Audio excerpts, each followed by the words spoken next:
Mm.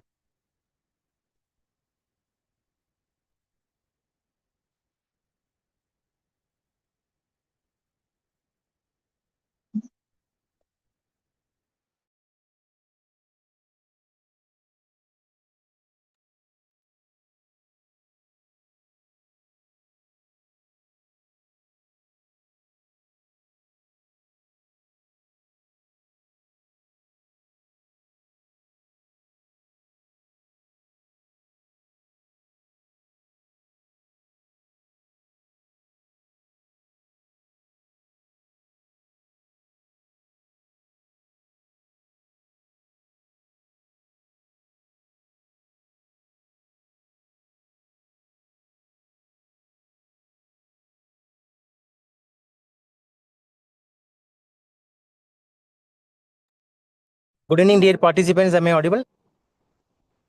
Audible, bro. Yes, it's fine. yeah. So very good afternoon to everyone who are gathered here. And it is my great prestige and privilege to host a show for the 15 days international faculty development program on teaching pedagogies, research and publication, organized by the Research and Development Cell, IITM, Integrated Institute of Disaster Management, in collaboration Indonesian University, State Islamic University of Madrasa, Indonesia, and followed by the collaboration institutions of Standard College, Manipur, Veeramangal College, Manipur, and Law College from Andhra Pradesh, and we have Nagatari College from Assam, and RKBU College from Uttar Pradesh, and we have another college uh, Andhra Pradesh Law College. And we are very happy to see you all the people, SBRTM Law College and Badarwa Campus, University of Jammu. They also, all the collaborating institutions came forward to make this event as a great success. And apart from all the collaborative institutions, we wholeheartedly welcome all the participants from Kashmir to Kanyakumari for this beautiful international FDP. And myself, Dr. Bennett, and I am the International Faculty Development Program Secretariat, and I will be with you for all this 60 hours. There's a 60 hours course. The first course, certificate course by IIDM, which has 60 hours, the 4 credit course, as well.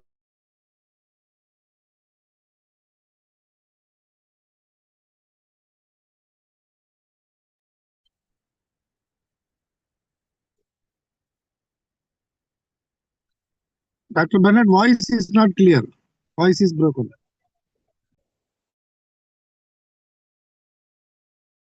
And he is doing a lot of works for the Department of Poor and Needy People. And without much delay, let me invite Dr. Vasudevan sir to welcome the gathering. Over to you, sir.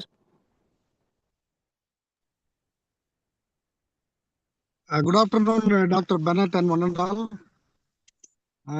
Thank you for your brief introduction. Thank you so much. I'm just traveling on the way back to my hometown. So I'm very happy to welcome each and every one of this International Faculty Development Program, and particularly my team, my technical team. Everyone is working very hard. It's last 1 month to organize such a wonderful event. I think quite a number of people joining now to get benefit out of our program. I'm very happy because IIDM is organizing this in a successful manner. I think it's a 27th event of international program where our international faculties, international universities are joining their hands to do such a wonderful program for the betterment of research and development technology cell. So I'm once again, I welcome each and everyone. And I would like to just a small brief on IIDM. Is IIDM being started in 2018, and it is in the field of 2004 after tsunami. When tsunami hit Tamil Nadu area, we were working for the coastal community people. Now we are working for the entire sector, education sector, health sector, all the land department people, wherever they need our service, we are doing it. Apart from that, we are organizing our certificate, 6 month certificate courses and 1 year diploma courses in with the major universities and colleges in India. We almost covered from Darjeeling, Southfield College to Kanyakumari. We are doing our best to train youth mainstreaming into disaster risk reduction. So that is the most important aspect because everybody must understand what is the present scenario of the world, how badly we are suffering, how bad red alarming is alarm to our future. So how everyone should realize their needs and responsibility, roles and responsibility, do's and don'ts, and what type of precautionary measure we have to take against all these greenhouse gases, pollution, all those things. So IIDM got a very good team doing such a program to for the benefit of all the people. So I'm very happy to invite each and everyone. First of all, I convey my sincere thanks to Dr. Bennett. He's not feeling well, but not able, but still he's traveling a lot. He's going everywhere to find out the people to do the program on time. Everything is done, and I'm very happy to welcome our State Islamic University, Principal of Islamic University, Mathura, Indonesia. And I'm happy to invite Principal Standard College, Manipur. I'm very happy to invite Brahma College, Manipur, and Principal Nagcharia College, Assam, SPRMTM Law College, Kadapa, Andhra Pradesh, and Badfla Campus University of Jammu and Kashmir, and Raghunath Girls Postgraduate College, Meerut, UP, and all the respected distinguished coordinator, collaborator, and participants and distinguished panelists for all the days program. I welcome each and everyone. My heartfelt greetings to each and everyone.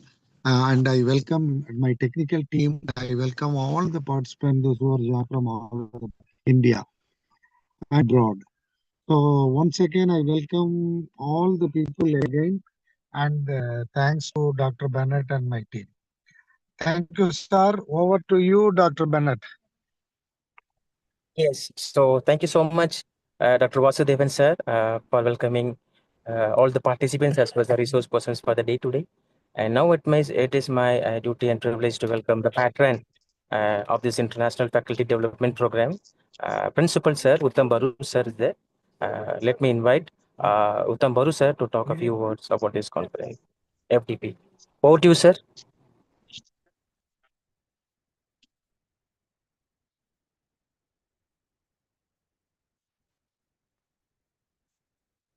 Well, I'm audible.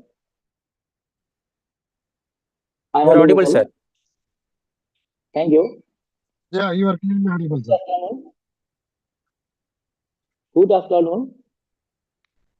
Respected chief guests, distinguished resource persons from across the globe, respected head of the collaborative institutions, esteemed faculty, colleagues, research scholars, and participants from various institutions, I, on behalf of Nokosari College, Assam, welcome you all to this collaborative 15-day International Faculty Development Program on innovative teaching pedagogy, learning skills, research, and academic publications.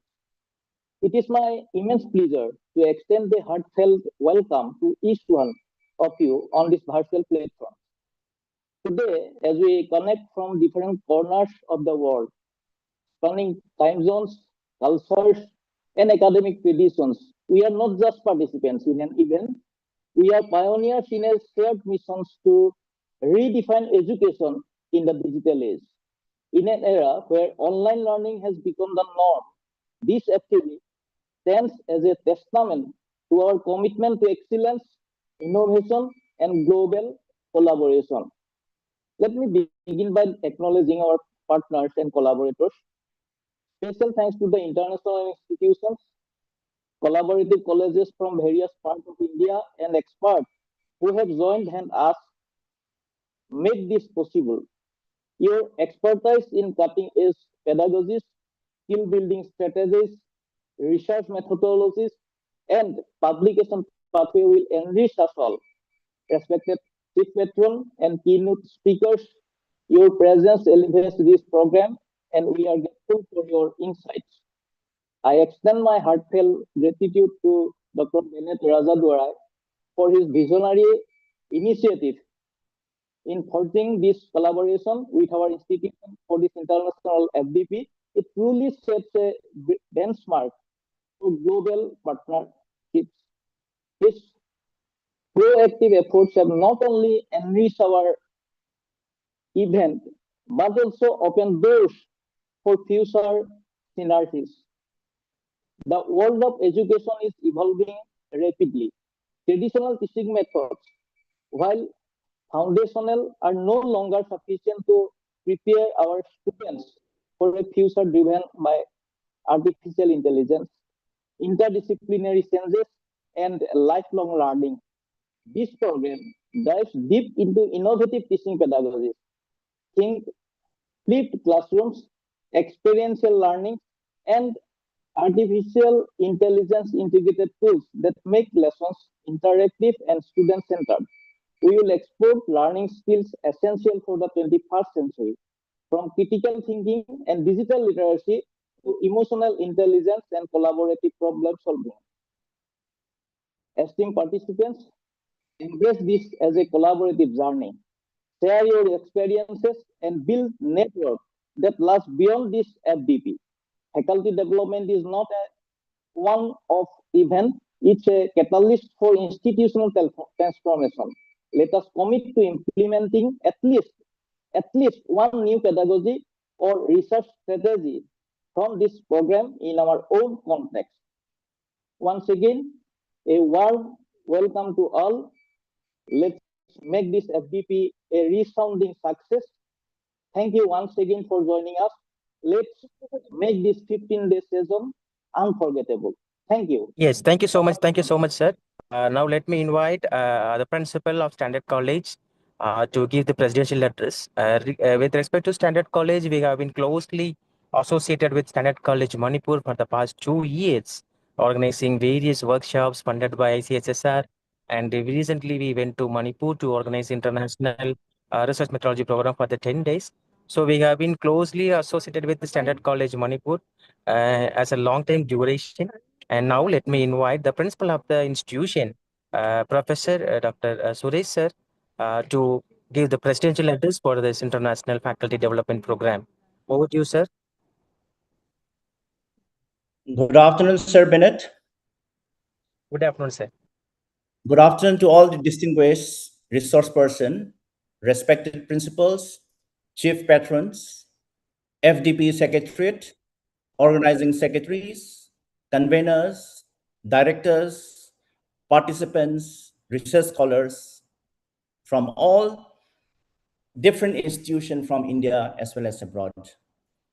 I myself, Professor Mairambam Suresh Singh, Principal of Standard College, on behalf of our college, would like to welcome all of you to this 15-day International Faculty Development Program on innovative teaching pedagogy, learning skill research, and academic publication, which is being organized from 15 to 29 May 2026 with the help of Integrated Institute of Disaster Management, Tamil Nadu, and the State Islamic University of Madura, Indonesia, in collaboration with Standard College Manipur, Biramangol College Manipur, and several other esteemed institutes across the country, such as Assam, Andhra Pradesh, Jammu and Kashmir, as well as Uttar Pradesh.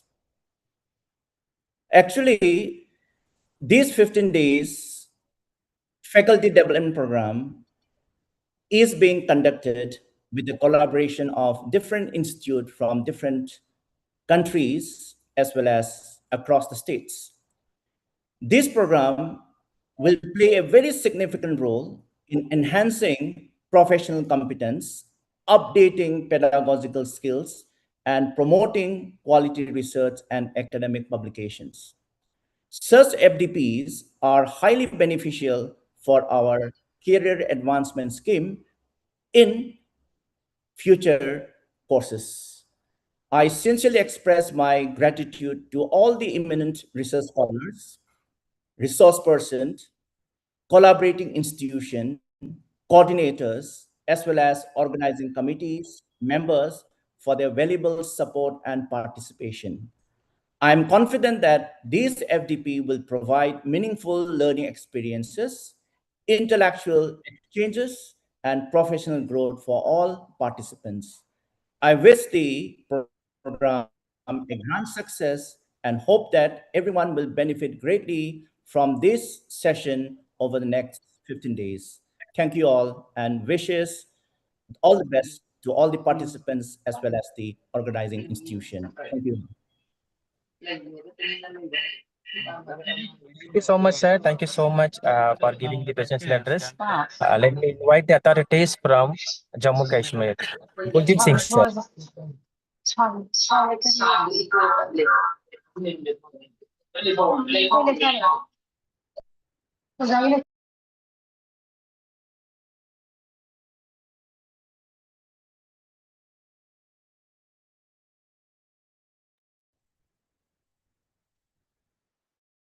Okay, sir is having technical issues.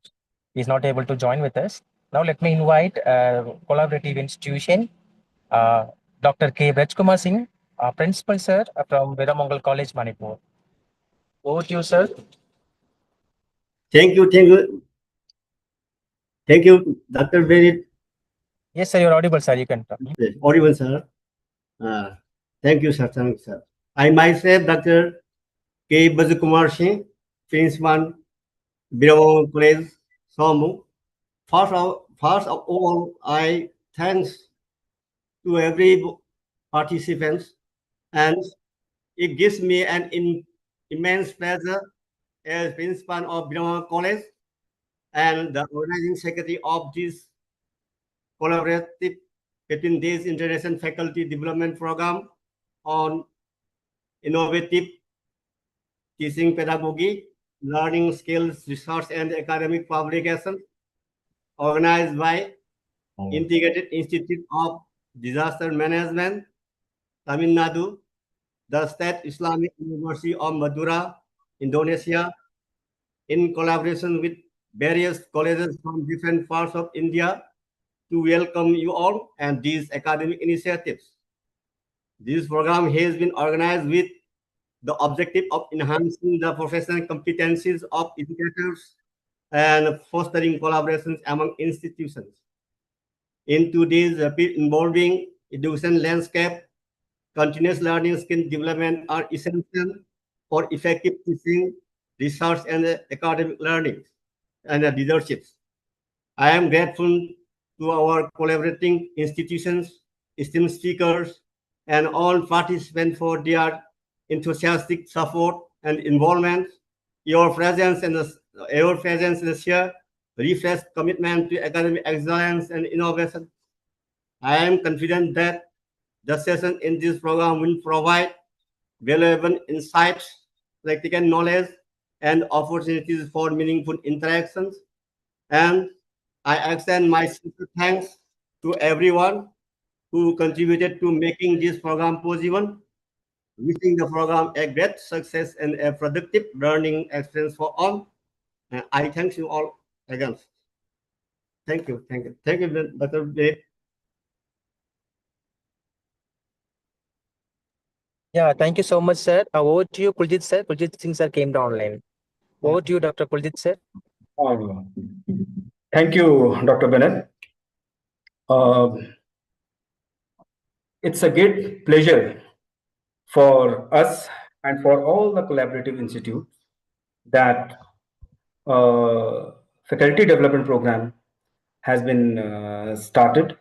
This is an international program. Lot many national and international institutes had come together for this program, and there is, I can see, a huge number of participants. Yes, this is a great collaborative effort, and this will benefit all the participants in different ways because the speakers are highly experienced, highly educated, and when all these things come together, there is always great results. I'm hopeful that good discussion will happen after every lecture, and most important is that the kind of most important is the kind of resource person which has come for this FDP program, international FDP program. This will benefit the participants in different ways. All my good wishes to the participants, to all the hosting institutes, and I hope this is just the beginning. We will move together in different programs in different ways, and I'm hopeful that one day we will have offline programs also with the collaborations with all these institutions.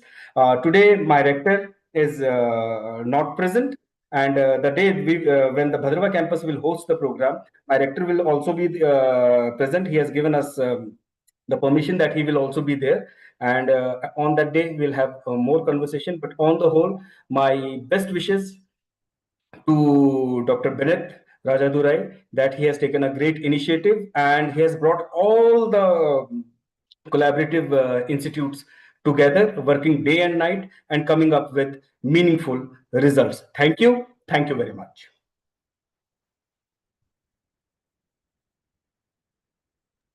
Yes, so thank you so much, sir, for introducing about your department as well as universities. And thank you so much for wishes, sir. All the remaining authorities will be speaking in the session two, since our resource person is going to some other meeting. So without much delay, let me invite Dr. Rashmi to introduce the resource person for the session one.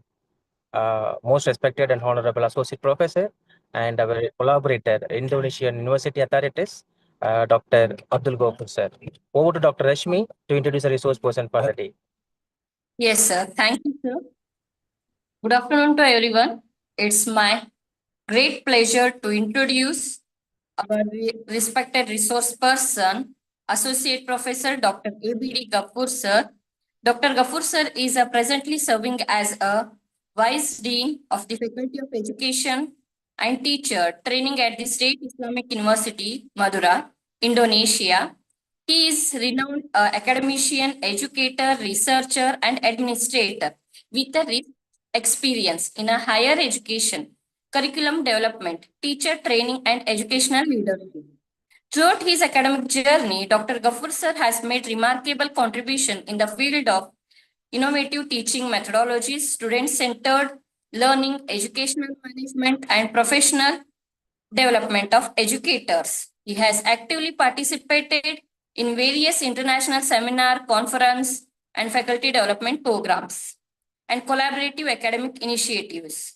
His education towards the improvement quality education, promoting a rich, oriented teaching, and integrating technology with pedagogy has inspired many teachers, scholars, and students across academic communities. Dr. Gafur sir strongly believes in creating innovative learning environments that encourage critical thinking, creative, and academic excellence.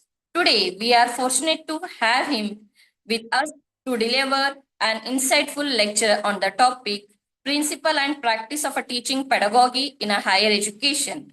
I am confident that today's session will be highly informative, inspiring, and beneficial for all of us. On behalf of everyone present here in online mode, I extend my warm welcome to Dr. Kapoor sir and thank him for accepting our invitation. Thank you. Thank you, one and all. Thank you so Thank you, much, sir. Dr. Rashmi ji, for inviting the resource person for the day, session one. Dear participants, without much delay, let us directly go to the session. And remaining colleges, remaining authorities will speak in session two. Since the resource person came before long time back, he is uh, having a lot of works. So without disturbing his time, we are directly in session to the resource person for session one. And the session will go for 1 hour. I will repeat, the session will go for 1 hour. You enjoy the class. And after that, please, we have kept 15 minutes for the interaction. You can ask your doubts, you can give your suggestions, queries, because Sir has been working in the teaching pedagogy for a long time, and he has been the associate professor and he is the dean, deputy dean from the level. So requesting you all to listen to the class, and then we will have a valid interactive session. So I am muting the class for all. I'm muting the session for all the participants so that you won't disturb the class knowingly or unknowingly. And without much delay, let me directly invite the resource person for the session one, most expert associate professor, Dr. Abdul Gofur. Over to you, sir. Yeah, thank you, Prof. Bennett Rajadure, for this kind of invitations. First of all, I would like to say sorry because I'm still in my way in travelings. Is it possible for me to giving the material will of cam? Yeah. Okay. Let me share my presentation first.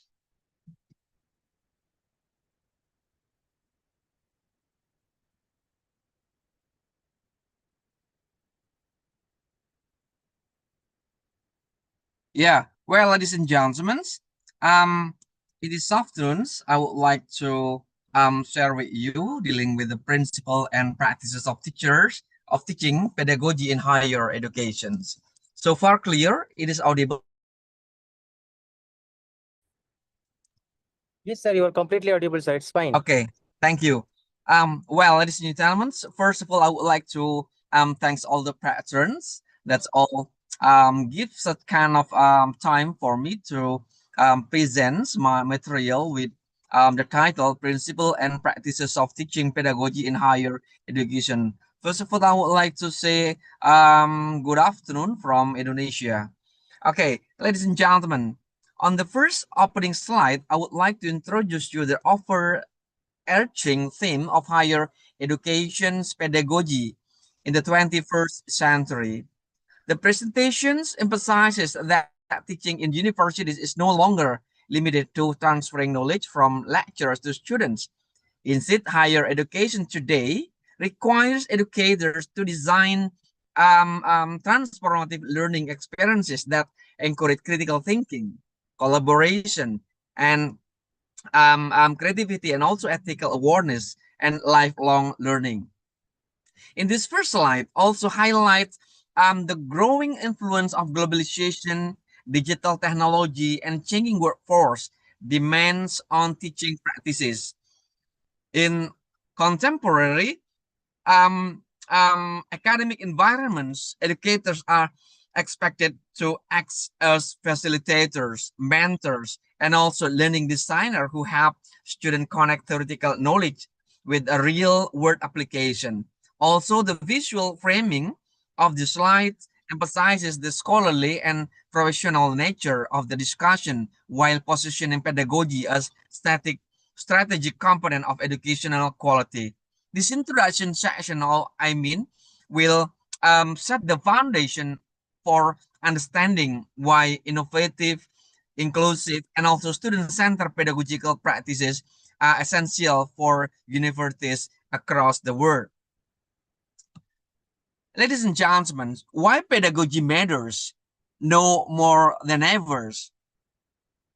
In the second slide, I would like to explain you that why pedagogy has become increasingly important in modern high educations.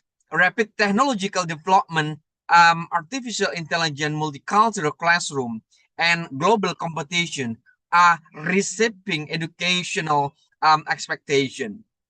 Universities are now expected to produce graduates who are adaptable, innovative, and capable of solving complex problems. Therefore, traditional lecture-based approach alone are no longer sufficient. I mean, redefines pedagogy as the combination of principles, strategies, method, and also practices that facilitate meaningful learning experiences. Effective teaching require lectures not possess strong disciplinary knowledge, but also to understand how students learn, interact, and also applying knowledge in authentic context. Why pedagogy matters now more than ever also emphasizes broader educational outcomes such as intellectual growth and ethical awareness, collaboration, innovation, and also lifelong learning. In this concept, the dimension demonstrates that higher education pedagogy is closely connected to human development and social transformation. Consequently, educators must continuously adapt their teaching approaches to remain relevant in rapidly changing academic and professional environments. While in the core of principle, there are 6 principles of effectively higher education pedagogy. The first one will be student-centered learning, active learning, reflective teaching, constructive alignment, and also inclusivity and diversity assessment for students. On the third slide, the present 6 core principles that form the foundation of effective pedagogy in higher education. This principle includes student-centered learning, constructive alignment, active learning, inclusivity, and also diversity and reflective teaching practice and assessment for learning. Together, this kind of element represent a holistic framework for designing meaningful and effective learning experiences. The student-centered learning places learners at the center of the educational process. I mean, while constructive alignment ensure consistency between learning outcome, teaching activities, and also assessment, the active learning also promote engagement through discussion, experimentation, and also collaboration. Inclusivity and diversity emphasize equitable access and culturally respond teaching practices. Finally, on the assessment for learning focuses on feedback and growth rather than grading alone. This slide serves as the conceptual backbone of the presentation by illustrating how effective pedagogy integrates instructional design, learners' engagement, reflection, and also assessment into a coherent educational system. While on the principles, on the student-centered learning, I mean, the slides focuses on student-centered learning as one of the most influential pedagogical approaches in contemporary higher education. The student-centered pedagogy shifts the focus from lecturers as the primary knowledge providers to students as active participants in the learning process. Through this approach, learners are encouraged to engage in inquiry, collaboration, problem solving, and reflection. The student-centered learning itself highlights several important dimensions, including active participation, collaborative learning environments, personalized learning pathway, and independent thinking. This component helps the student develop autonomy and deeper conceptual understanding. In addition, student-centered learning recognizes that learners have diverse background, learning style, and also experiences that should be respected within instructional practices. By involving students more directly in the educational process, universities can foster stronger motivation, creativity, and critical thinking skill. This pedagogical model is especially relevant in a modern higher education because it prepares students not only to master academic content, but also to become adaptive and lifelong learners capable for responding the real world challenge.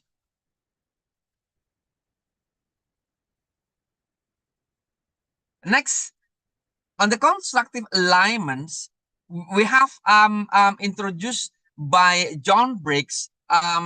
Constructive alignment is one of the most influential framework. Yeah, influential framework. Okay, this slide explains the concept of constructive alignment introduced by educational theorist John Briggs. That constructive alignment is a framework that ensures consistency among learning outcome, teaching, assessment method. So the central idea is that every instructional component should work together toward the same educational goal. Learning outcome define what students should know or be able to do. The teaching activities provide opportunities to develop those competencies, and assessment measure whether learning outcome have been achieved. On this slide, we are going to emphasize that the strong alignment help the student clearly understand the expectation and enable educators to assess genuine competency. For example, if a course aims to develop analytical thinking, assessment should require critical analysis rather than simply memorization. So misalignment between objective, instruction, and also assessment can reduce student motivation and create confusion. Therefore, the constructive alignment plays a crucial role in improving curriculum quality. So in this case, instructional conference and educational effectiveness within higher education instructions. Ladies and gentlemen, on the next slide, on the active learning. Okay, it will be the principle, the third principles. This slide also discusses how active learning as pedagogy strategy that directly engage students in the learning process. In this case, you have to take a look the book that already written by Mel Silberman. Okay, 101 subject for teaching. Yeah, active learning. Unlike traditional lecture center teaching, active learning encourage interactions, discussion, experimentation, and also reflection. The research consistently learn more effectively when they effectively participate rather than passively receive information. Okay, it also presents evidence showing improvement in exam performance and reduce failure rate through active learning approach. Several strategies are highlighted, including case studies, structured discussion, simulation, debate, project-based learning, and also peer instruction. This method actually encourages students to apply knowledge, solve problems collaboratively, and think critically about real-world issues. In this case, active learning also support communication skill, creativity, and also learners' confidence. In higher educational context, this approach is particularly valuable because it aligns with the demand for graduates who can analyze information, work in learn, work in team, and adapt to complex professional environment.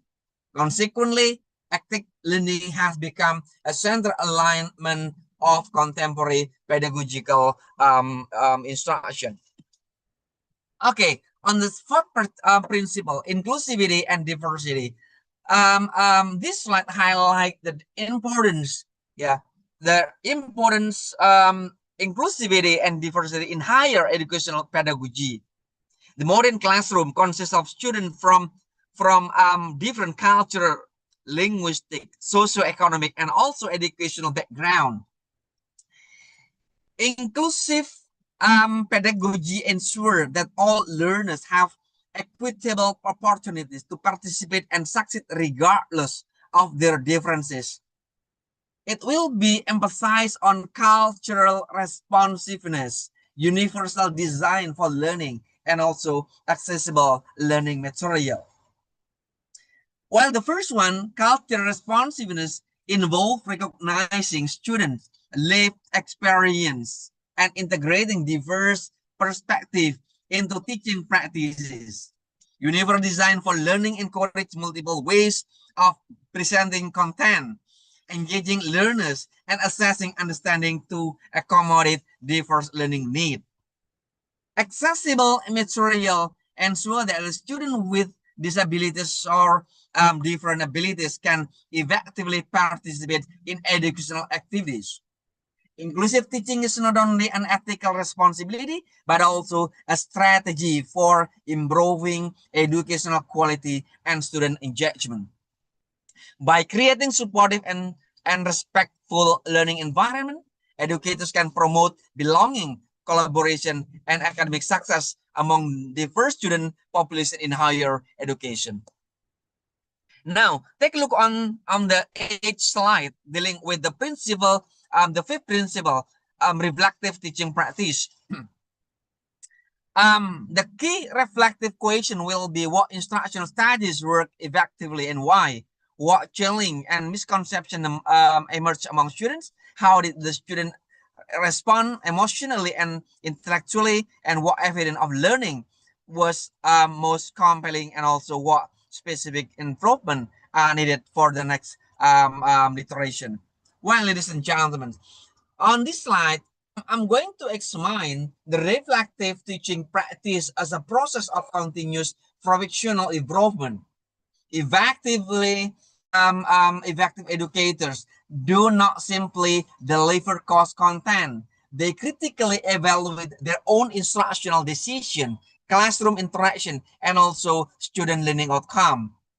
By reflective teaching, encourage lecturers to identify strengths, recognize challenge, and develop strategies for improvement. This slide includes several reflective questions that I already give you just now. Okay. Um, um, on the next slides, the sixth principle, that is assessment for learning. Okay. I'm going to explain you the assessment for learning, such as process that supports student growth rather than merely assigning grade. Assessment become meaningful when it provides constructive feedback that helps students improve their understanding and performance. The slide outline several forms of assessment, including formative, summative, peer, self, and also authentic assessment.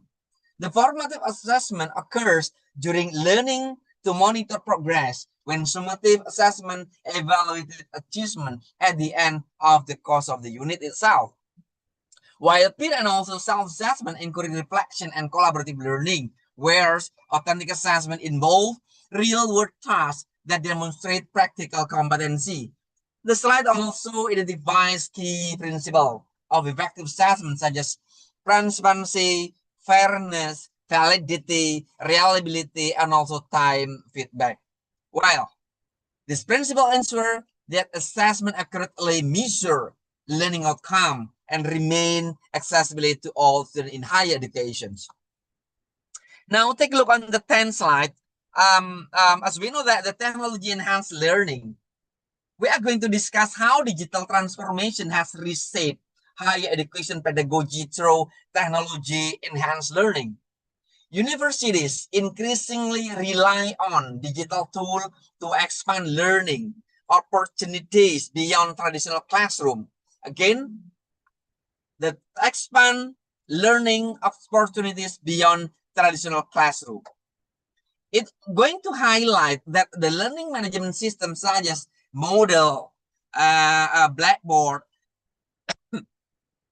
immersive technology like virtual reality, augmented reality, and also artificial intelligence for today's, that support adaptive learning and automated feedback. These technologies improve flexibility, accessibility, and also personalization within learning environment. Ladies and gentlemen, the student can access material anytime, collaborative online, and also engage in simulation that enhance practical understanding. The technology itself also enable educators to use learning analytic and also data informed, such as data informed and teaching strategies to monitor students' progress more effectively. However, the technology should not replace meaningful human interaction. Rather, it should support and enrich pedagogical quality. In higher education, technology enhanced learning has become essential for preparing students to operate, to operate within increasingly digital and interconnected societies. Okay, next. Now come up to the blended learning and outcome-based educations, or OBE. Okay. Ladies and gentlemen, the blended learning and also outcome-based education for today as a major development in contemporary higher educations. Blended learning combine face-to-face interaction with online learning activities, allowing greater flexibility. Allowing greater flexibility, accessibility, and also learners' autonomy. The approach became particularly significant during and after the COVID-19 pandemic in the past years when universities accelerated digital transformation. The blended learning support asynchronous reflection, improve digital literacy, and create opportunities for more personalized learning experience. Okay, we are going to introduce you in this slide on outcome-based education, which is organized curriculum design around clearly defined competencies and measurable learning outcome. In OBA itself, the focus shifts from teaching input to learning output. Assessment in this case, instructional activities and curriculum structures that are aligned to ensure students achieve expected competencies.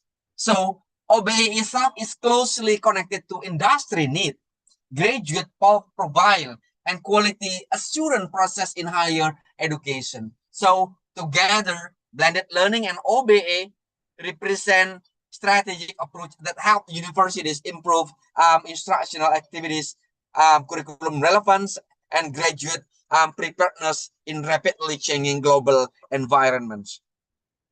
Okay, on the next slide.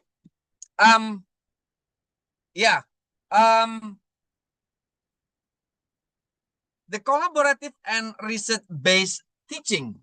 Okay, we have to know for this one. Yeah, the collaborative and cooperative learning and also research-based teaching for today's will be examined. Yeah, will be examined the collaborative learning and research-based teaching as important pedagogical practice in higher education. I mean, the collaborative learning emphasizes teamwork, communication, negotiation, and also collective problem solving itself. Through group project, peer tutoring, and also interdisciplinary collaboration, students develop social and professional competencies that are highly relevant in work context. While collaborative approach also encourage active participant and share knowledge construction. So in this case, the second part of the slide focus on the research-based teaching, which integrates scholarly inquiry into instructional practices. In this case, the students are encouraged to participate in inquiry-based learning, undergraduate research project, and evidence-based investigation. Ladies and gentlemen, on the research involves the pedagogy helps students develop analytical thinking, scientific reasoning, and also academic curiosity. Additionally, the scholarship of the teaching and learning promote continuous improvement by encouraging educators to investigate and rely on their own teaching practices. So together, collaborative learning and research-based teaching strengthen critical thinking, innovation, and intellectual engagement while connecting students directly to process knowledge of production within their discipline. Okay, on the next, for the future higher education pedagogy, okay, we come up to emerging trends for today: artificial intelligence in education, global and intercultural pedagogy, and also sustainable and humanistic education. Ladies and gentlemen, this kind of slide going to highlight, as already explained just now, one major trend that is interesting for today is artificial intelligence that into the teaching and learning process could use in everyday teaching learning process itself. For today, we have to be known that that AI support adaptive and learning system, such kind of automated feedbacks, intelligent tutoring, and also learning analytics. However, educators must also address ethical concerns such as academic integrity, data privacy, algorithmic bias, and also equitable access to digital technology. Okay, another important trend is global and intercultural pedagogy, which reflect the growing internationalization of higher education itself. For today's universities are expected universities are expected to cultivate intercultural competencies, multilingual communication, and also global citizenship awareness among the student itself. Okay, next, come up to the next ones. Okay, we face challenge in higher education pedagogy for today. Yeah, take a look on this kind of pictures. Okay, these slides addresses the major challenge facing the higher education pedagogy in contemporary academic environment. Despite significant progress in teaching innovation and technology integration, educators for this context continue to encounter complex and evolving difficulties. Common challenge include rapid and technological change, student disengagement, digital inequality, academic integrity issues, large class sizes, and curriculum relevance. And curriculum relevance. Institutions in this case must also balance theoretical knowledge with practical and employability-oriented skill. The slide emphasizes that no single pedagogical solution is universally effective because educational contexts differ across discipline. So institutional student populations, consequently, educators must adopt adaptive and evidence-based approach that respond to diverse learners' needs and changing societal expectation. Well, ladies and gentlemen, come up to the last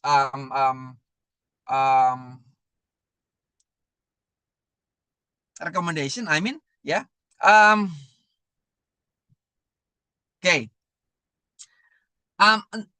The strategic recommendation for educators and institutions seeking to improve higher education pedagogy for educators.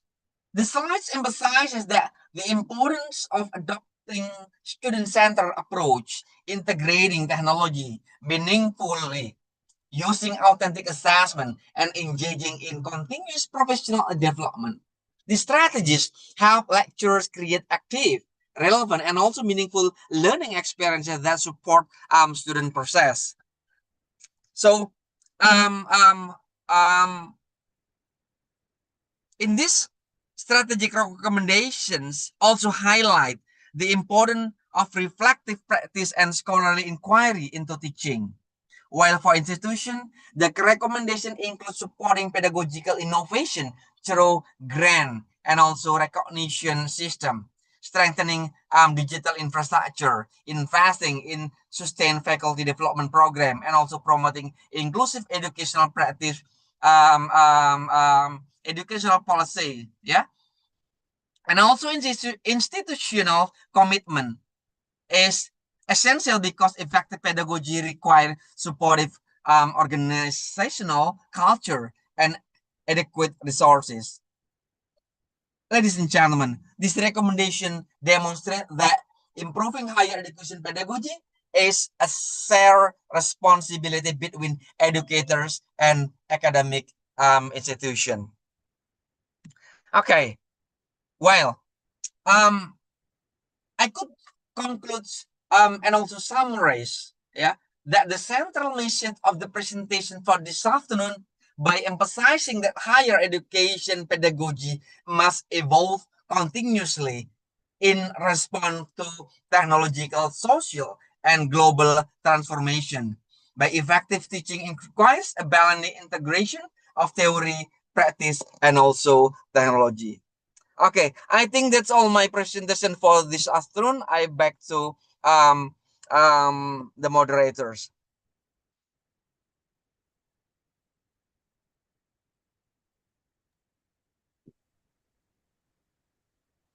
Thank you, sir. Thank you very much, sir, for your resourceful and informative session. I would like to invite to all participants, those who want to interact and discuss, which is sir has given. If any participants wants to interact or discussion on this topic,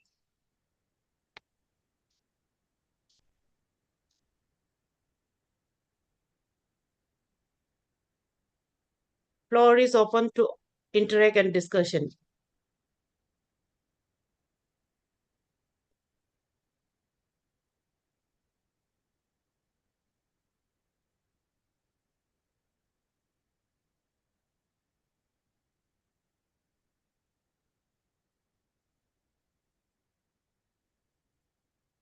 Yeah, please, sir. I think the mic still mute.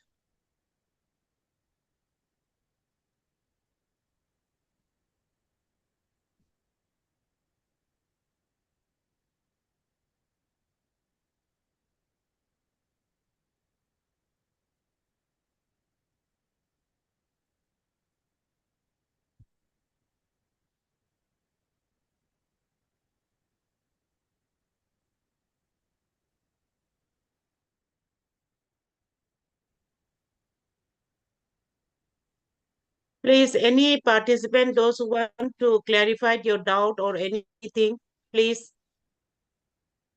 floor is open.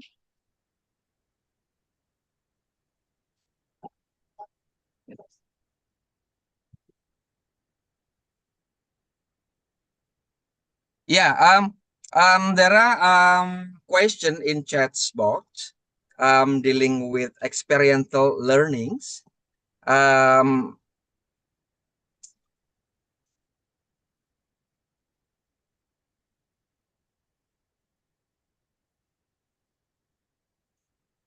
Okay, I would like to answer first for the question that already written in.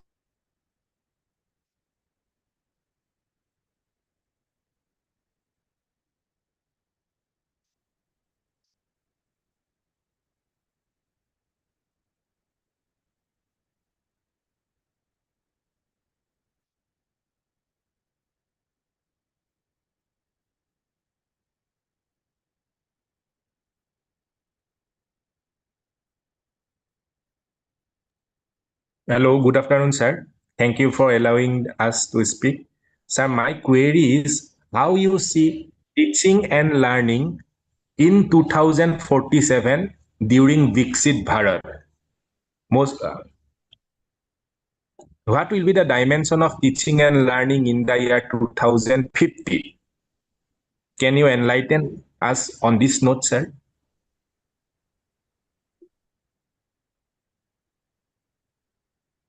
Hello.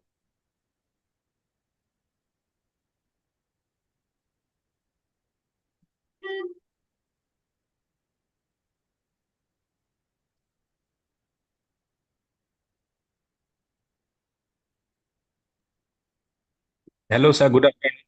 Hello, am I audible, sir? Yes, Good yes, afternoon. sir, clear. Yes, I am Vijay Kumar from Tamil Nadu, sir. From Tamil Nadu, Madurai. It's a great, excellent presentation, sir. Hello. Yes, sir, you're audible, sir. You're audible. Yes, sir. Yes, it is a wonderful presentation, sir. I am a retired assistant commissioner, now working as assistant professor of become professional accounting from Tamil Nadu, Madurai. Sir, what will be the curriculum in 2047, Vikshit Bharat?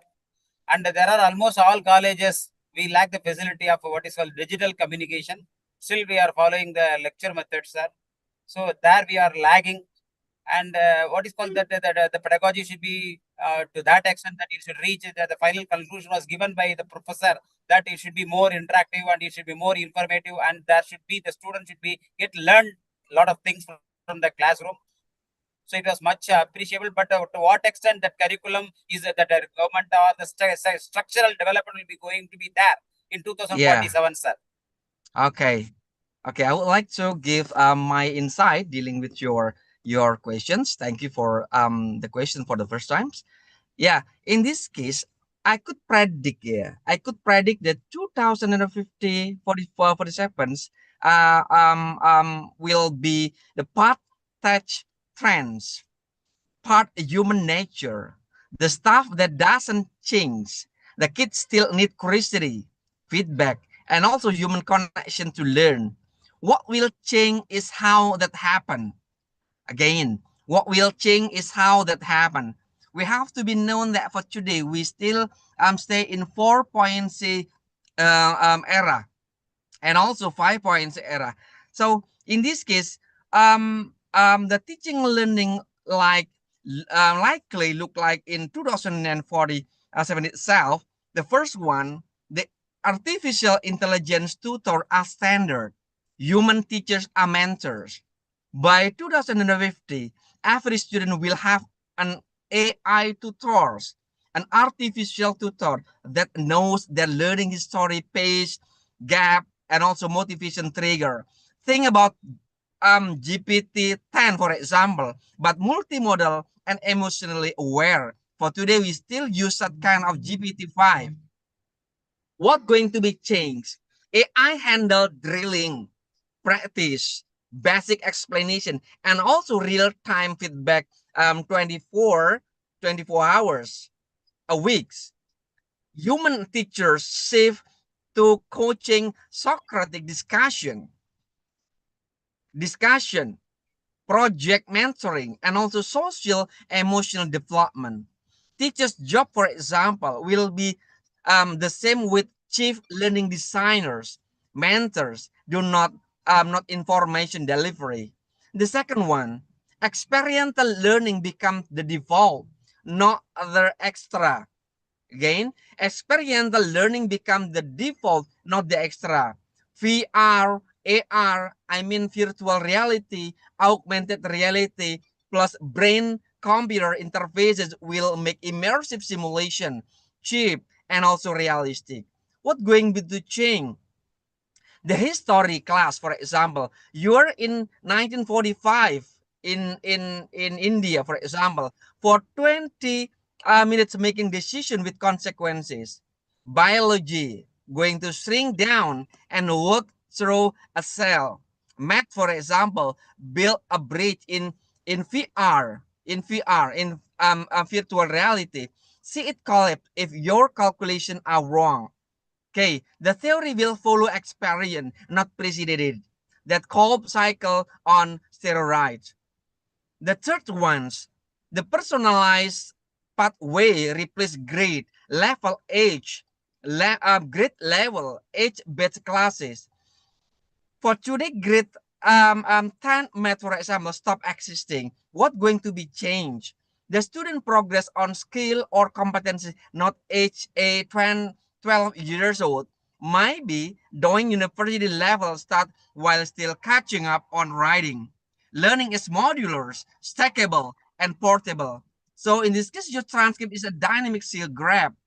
The school become less about time spent, but will be more about mastery demonstrated.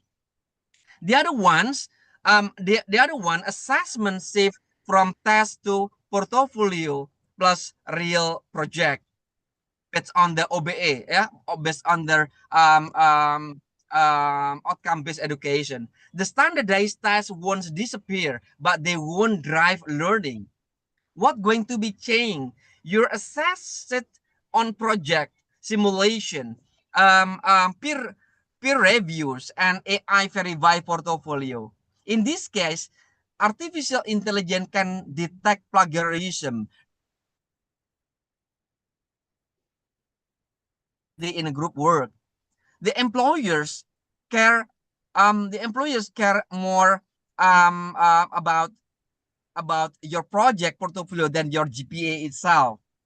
The next one, the learning is hybrid, lifelong, and location agnostic. The boundary between school, work, and home blurs, such as we are stay in this afternoon. Yeah, learning is hybrid. Okay. Next, what going to be changed at that time? The micro credential and nano degrees are the norm. The people reskill every 3 up to 5 years. Then physical school become hub for lab, socialization, hand-on work, and also mentorship. asynchronous and also synchronous learning mix automatically based on what effective for the topic. Okay, I think that's my response dealing with the questions. Thank you so much, sir. Your great insight. I'm much satisfied with your answer. Thank you so much, Ji. Thank you so much. Yes, sir. Sir, there is a question in the chat box. Can you elaborate about intercultural pedagogy? This is a question from Parul Singh.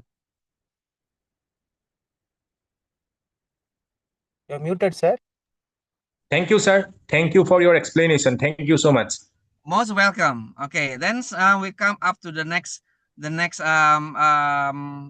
questions. Elaborate more intercultural pedagogy, yeah? And also we come up to experiential learning, yeah. Okay, next. Hello, hello, can I Yep. audible? Hello. Yes, sir. Yes, this is Kailash Sahare from Nagpur, India, Maharashtra state. Sir, I have one question with you. Can I ask now? Yeah, Yes, sir. yeah. You are asked. Is it possible for me question to answer first the question from Parul Singh's? Yes, My sir. next Yes, sir. question Yes, is sir. digital divide. How you Okay. address the digital divide? Because Okay. in the country like India have lots of population issues, and there are primary education challenges, lack of infrastructure, and the government school are day by day dithering, and the language, especially Marathi medium school, Hindi medium school are day by day closing. Your microphone is unmute. How do you address this? Stopped. You stop question. Digital divide, access to education. Okay, the first one I would like to answer first, the question from Parul Singh dealing with elaborations more about intercultural pedagogy. Okay, take a look from the definition at first. Okay, intercultural will be means anything that happen between people from different cultural backgrounds. And the next one, how about in education? The intercultural itself usually refers to the third three things. The first one, intercultural communications, intercultural learning, and also intercultural competence. Okay, they will be connected each other. Okay, but the first one, what intercultural mean will be culture here isn't just nationality. It is any shared system of values, belief, behavior, and assumption. So intercultural happen when a Japanese, for example, in my country, such kind of work with Dutch student, but also happen when Gen Z, for example, using such kind of TikTok native work with a boomer teachers, or when a rural student meet an urban peer, it will be different norm. Okay, it will be different norm, but potential for misunderstanding, but also for learning itself. The next one, for intercultural competence, the skill set you want student to build. This is the end goal. It is denied by Dierdorf as the ability to interact effectively and appropriately with people from other cultures. It will be has four parts. The first one will be attitude. Okay, openness, curiosity, not judgments. That word. Why do they do it that way? Respect, seeing other cultures as equally valid, not just tolerating them.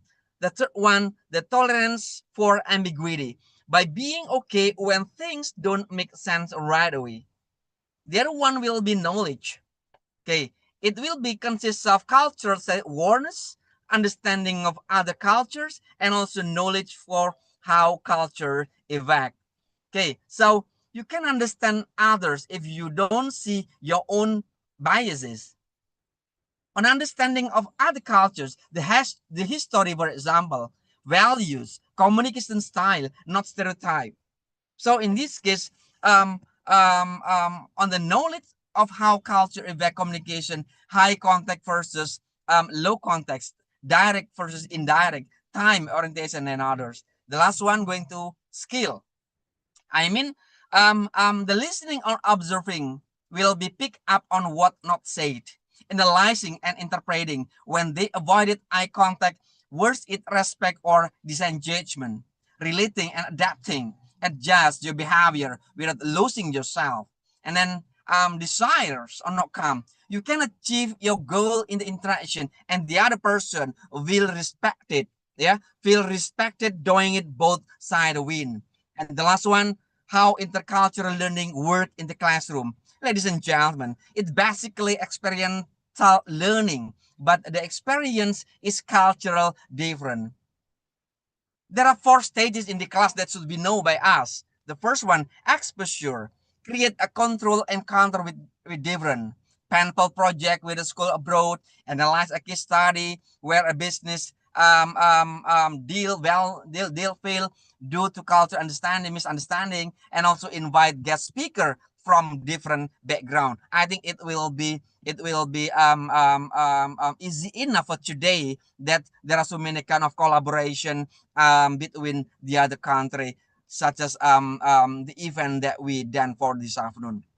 Okay, I think that's all my comment dealing with their questions. I back to Prof. Bennett.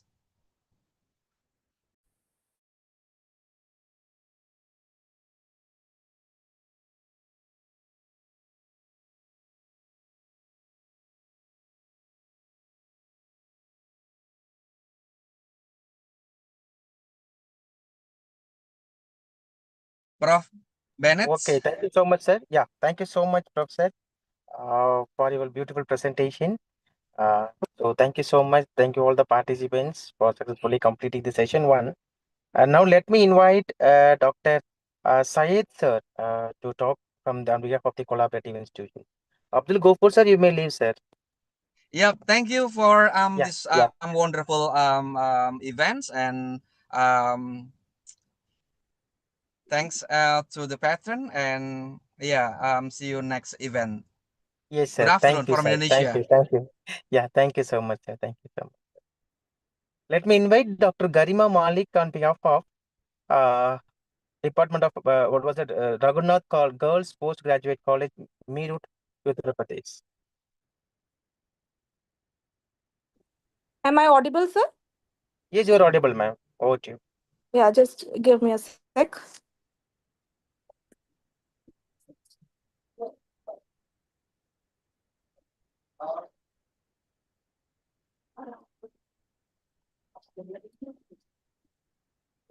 Ladies and gentlemen, esteemed dignitaries, and dear participants, a very warm welcome to the inaugural session of 15-day International Faculty Development Program on innovative teaching pedagogy, learning skills, research, and academic publication. The primary objective of this FDP is to foster a research driven environment and equip faculty members and research scholars with advanced pedagogical techniques.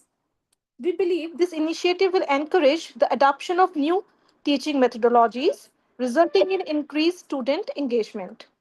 On the behalf of Principal of Raghunath Girl Postgraduate College, Meerut, Professor Nibita Kumari, I, Dr. Garma Malik, is want to thank Research and Development Cell Integrated Institute of Disaster Management, Tamil Nadu, and the State Islamic University of Madura, Indonesia, for this collaboration. And we hope that this FDP will achieve our goal, that is, to blend teaching excellence with robust research methodologies and high quality academic publishing, which are essential pillars of modern education and educators. I welcome all the speakers and all the participants to this enriching program. Let us together take a step forward in nurturing innovation in education. Welcome you all. Thank you so much.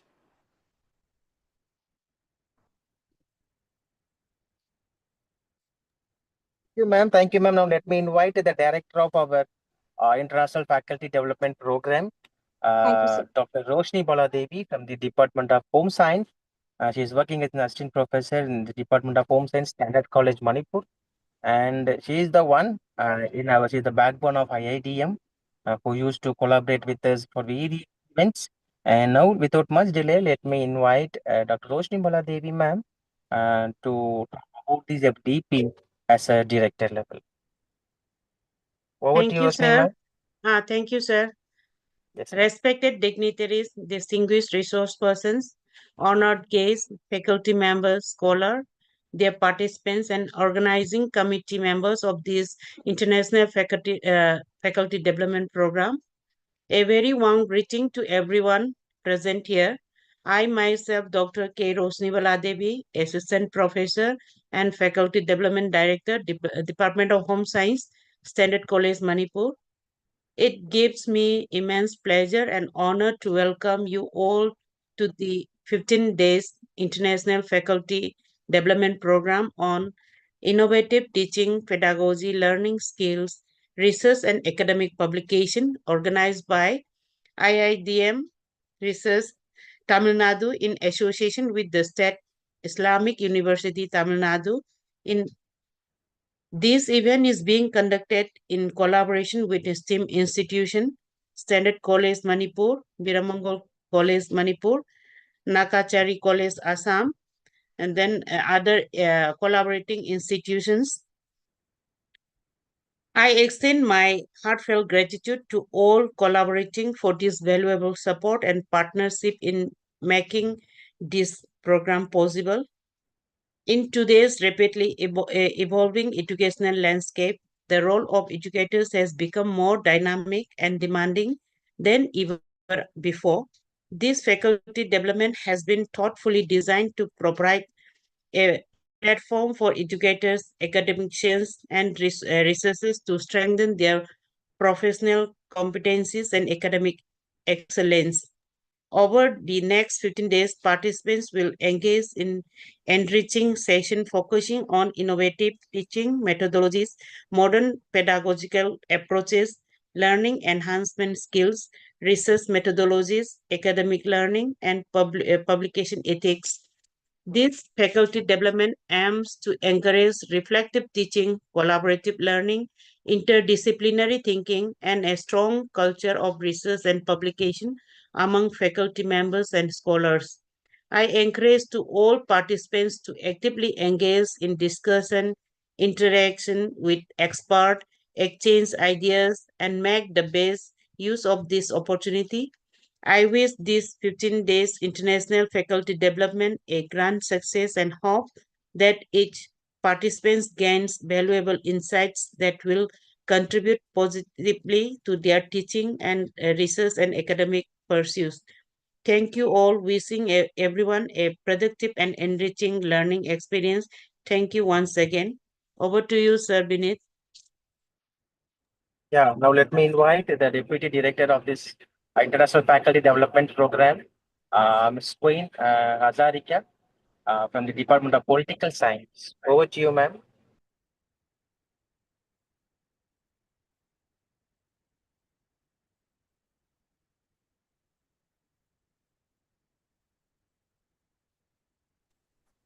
Hello.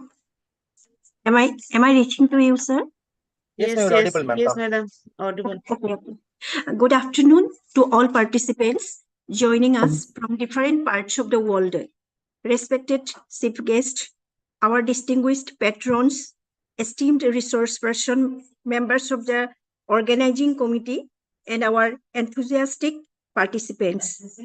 I, Queen Hajorika, Deputy Director of this 15-day International FDP, on behalf of the organizing committee, extend a very warm and hearty welcome to the inaugural ceremony and the second session of this 15-day International Faculty Development Program, Innovative Teaching, Pedagogy, Learning Skills, Research, and Academic Publication. Dear friends, we are gathered here digitally, yet united by a common passion, academic excellence. As educators, we are currently facing a paradigm shift in education, moving from traditional lecture methods to student-centric digital-first learning.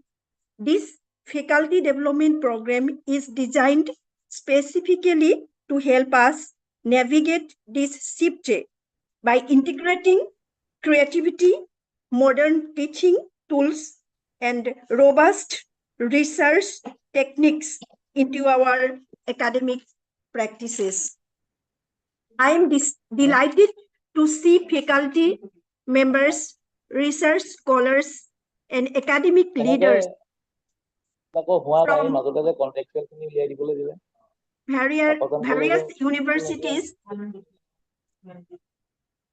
from various universities joining us. Your participation shows a commitment to lifelong learning, which is the cornerstone of a successful academic career.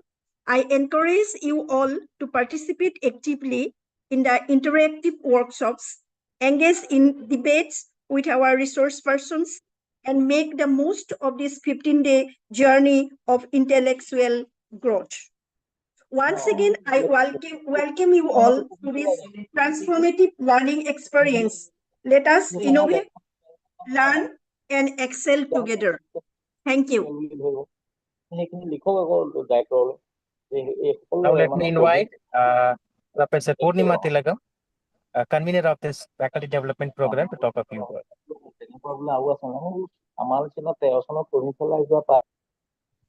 Good evening, all. I would like to express my gratitude to the Bennett sir who have given such opportunity to act as a coordinator for this 15 days international faculty development program. Thank you, sir. So before that, I would like to thank all the organizers, patron, and the collaboration with the colleges like Standard College Manipur, Brigmanol College Manipur, as well colleges from Assam and Andhra Pradesh, Kadapa, Jammu, as well, and Meerut. So, as myself, Mrs. G. Purnima Tilagam, from assistant professor of the Department of History at APC Mahalakshmi College, Tutukurin, Tamil Nadu, especially from south of southern part of India. And thank you, sir. So even with the well-resourced, expert person, the resource person. So even with the international resource person. So thank you very much, sir. So I welcome all the participants to join and enrich your knowledge through these FTP, and even to improve our teaching. Academic level into our next level. So thank you, sir. And over to you, Bennett, sir. Thank you so much, ma'am. Now let me invite the coordinator of this event, Professor Dr. Nandita Maisna, ma'am, Assistant Professor, Department of Home Science College, and she is from the Collaborative Institution of Biramangal College, Manipur. Over to you, ma'am.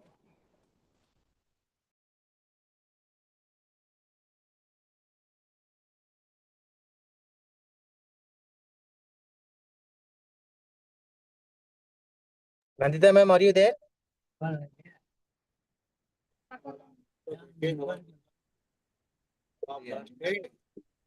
Yeah. Let me invite Shubharani, ma'am, the coordinator from Manipur Standard College, Manipur. Thank you, sir. Good afternoon to all the respected dignitaries, resource person, faculty members, participants, and my dear research scholar. This is Dr. Kaisam Subarani Devi, Department of Chemistry, HOD, Standard College, Kongba, Manipur. It gives the immense pleasure to welcome you to all the international FTP organized by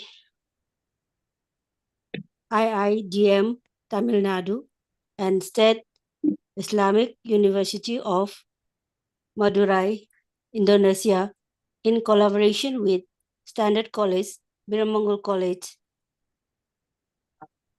Natari College, Assam, SERTM Law College, Kalapada, YUV, Andhra Pradesh, and other institutions.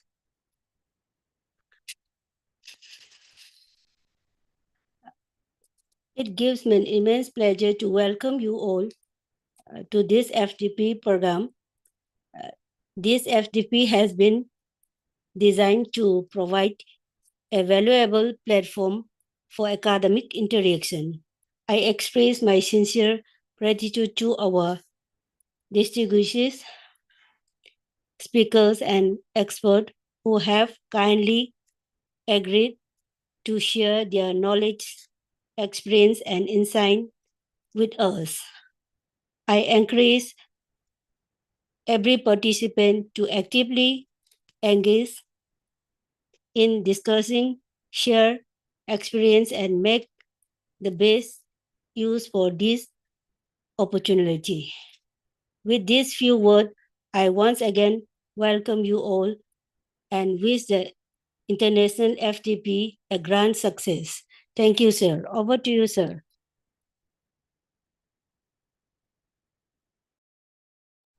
Yes, so thank you so much for welcoming the guest and dear participants and myself, the International Faculty Development Program Secretariat. And I have to brief about this Faculty Development Program.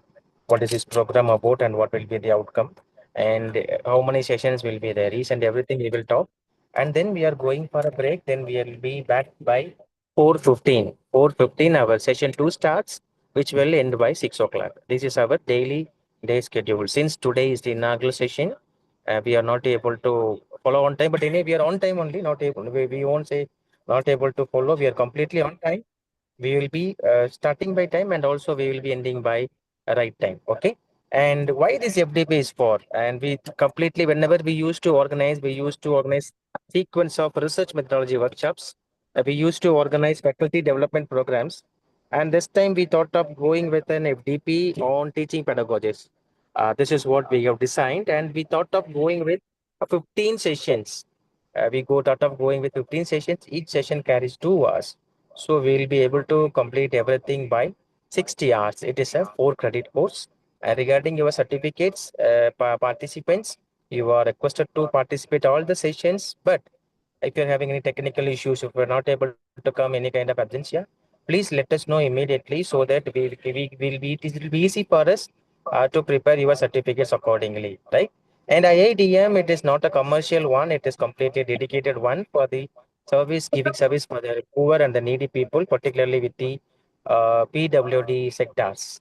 And this is our 27th international event.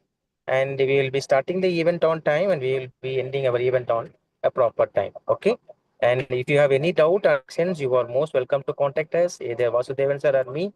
We will be ready to assist you. With this few note, let me conclude my speech by saying thank you.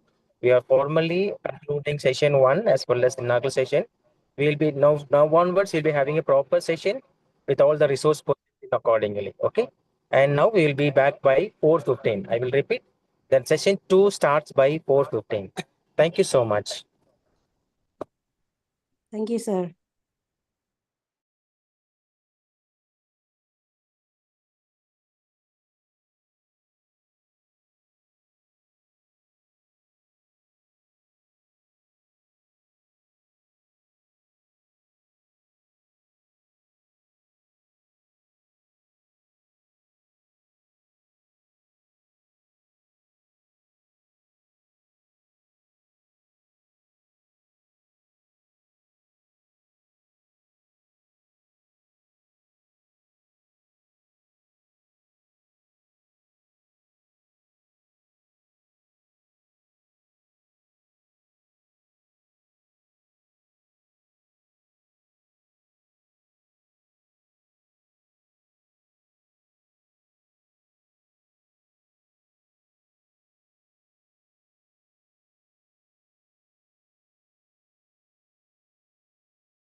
Participants, very good evening. We will be starting our second session by 4:15. I will repeat. We will be starting our second session by 4:15.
Namaste.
Dear participants, very good evening. It will start session 2.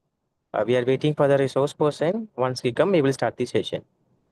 And hope you enjoy session 1. And will be starting the session 2 in another 1 or 2 minutes. Once the resource person came, we will start the session.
Okay, good evening, everyone. Welcoming you all for the second session. Since we have successfully completed session 1 for the day 1, and we have 2 sessions as per the protocol. And now we are having session 2 Many people asked me in the group, sir, where is the link? The link will be the same for all the 15 days. I will repeat. The link will be same for all the 15 days. Regarding your attendance, we mailed you very clearly. Kindly log in with your name. Please don't log into the classes with your nickname as well as other names, so that we may not be able to trace who you are. So requesting you all to rename yourself in such a way that we are able to take the attendance for you. Okay. Regarding the attendance, we told you very clearly, participants are requested to attend all the classes. But if there is any technical issue from your side, particularly from the northeastern part of India, they used to have various technical issues. So we are giving some sort of relaxation for them. Meanwhile, we will be sending them the YouTube link also without fail. So don't worry about the classes, everything. Definitely, we will be taking care of each and everything. Okay. And since today is a inaugural day, we have given chances to all the college authorities to speak, because since it's a collaborative event, we can't bypass any institution. So this is a way we used to welcome the collaborators to collaborate for the FDP, right? And today, from tomorrow onwards, there will be no more collaborative speech or elaborative speech. Directly, we will go to the handout session to the inaugural session. Meanwhile, the hosting institutions will be permitted to talk about their department as well as their college as per the norms. And regarding your certificate, I talked with you. Regarding the attendance, I talked with you. And what was that? And if you're having any, regarding interactive sessions, last 10 minutes, we will open the group. Okay. Last 10 minutes, we will open the group so that you can have a healthy interaction. And today's resource person, technical session 2 resource person will be introduced by the authorities. Over to you, Roshni ma'am. Dr. Roshni ma'am, over to you. Thank you, sir.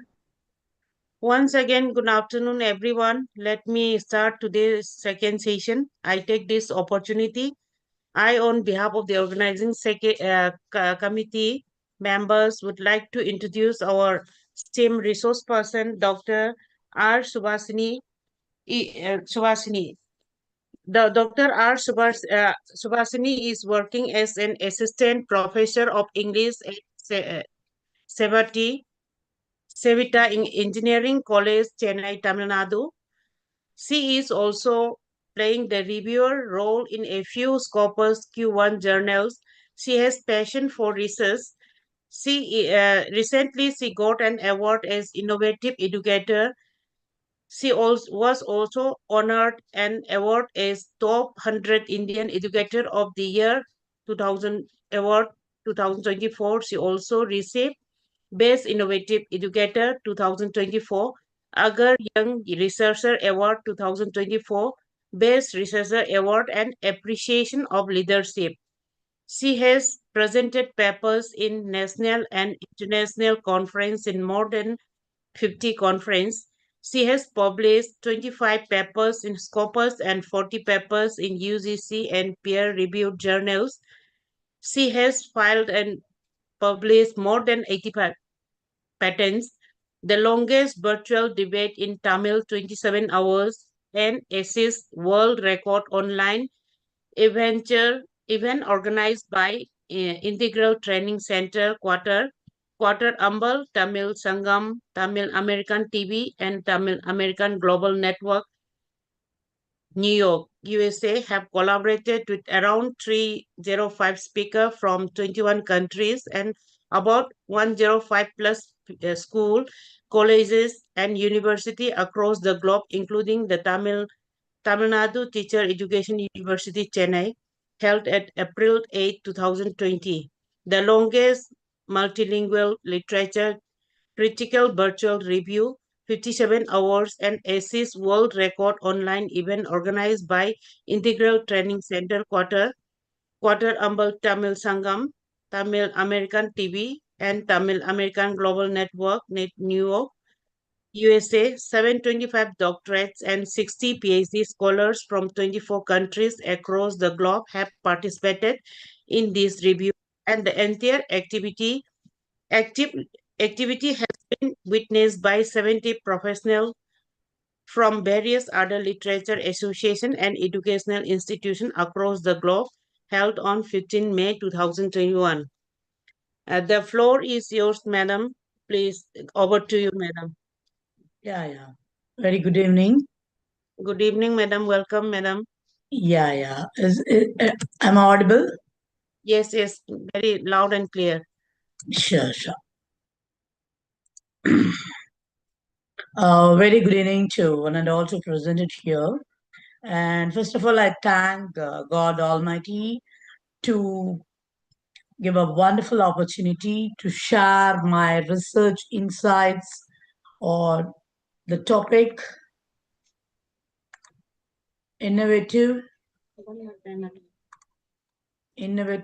and reading innovative methodologies or approaches, whatever it may be, in research or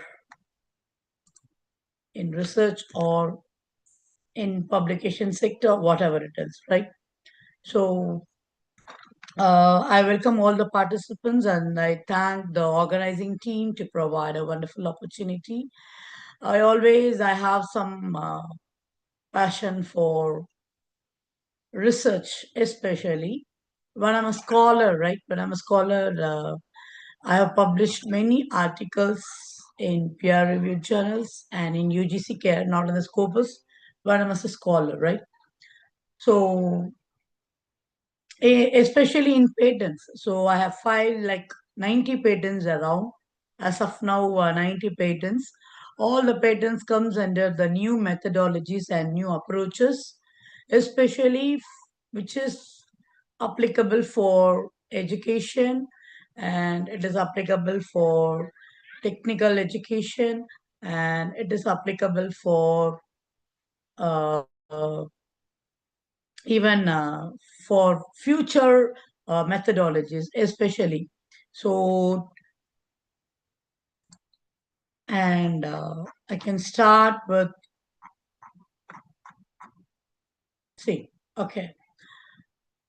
why we need to understand modern methodologies, or in the current situation, why we need to implement a new methodologies.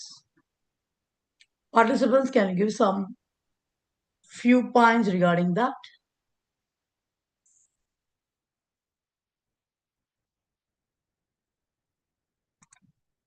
Need to research, Babu. Pardon? Need to research. Research. Then, thank you.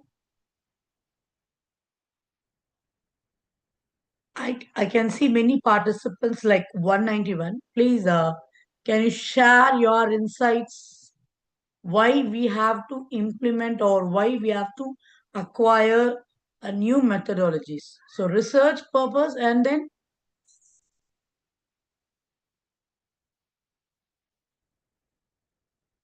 no one is opening your mouth. To explore We new. muted the meeting, ma'am. I will unmute the meeting, ma'am. Okay. 1 minute. On par with the demands of the industry today. Sure. Excellent, sir. Excellent point. To meet. Excellent point. Next, can you give some insightful points so Many that we have can given the have insight a in the good chat box, ma'am. in chat They have box? given the chat box also, ma'am. Yeah, I'll check. Now I'm audible, right? Okay, I can see yes, the word sustainability, Parul Singh. Innovation, wow, Nandita. Advanced generation, wow, to explore more useful methods. Recent developments in AI to meet the requirements for the students in the virtual education. Wonderful. To have unique methodology than prevailing one. Super. Okay. See, why we need? Because to enhance the learner's engagement and critical thinking. Can anyone give the points on SDG goals? Recently, in our Ministry of Education, they have included SDG goals. Can you give some points on the quality education? Wow. Then enhance our knowledge and thoughts. Okay. Inclusiveness as well. Inclusive. Yeah, absolutely. Then see what do you mean by quality education? Salini has charted in the chat box why we need quality education, especially in the education sector, especially in the research field, in the publication field, why we need quality. For example, in Scopus also we can see quality journals. We can see quality 1, quality 2, quality 3, quality 4. Why they are focusing the term quality? Because there is a lack of true research. There is a lacking in research because we should implement new technologies, new integrated AI technologies in education to enhance an effective learner engagement and especially critical thinking. So for that purpose, we should learn or we should implement new research methodologies. And in many journals, we can see, go through the author's guidelines. Please go through with the publication ethics. Can anyone can give the point on publication ethics? SVG, quality education is important. Very good. Sonu, thank you. See, in many journals, in many publication sectors, many journals, websites, we can see publication ethics. Can you give some points why we need ethics in publication? Or else you can chart the chat box. My opinion is that with the advent of computers, cut and paste is more. To avoid that is one thing.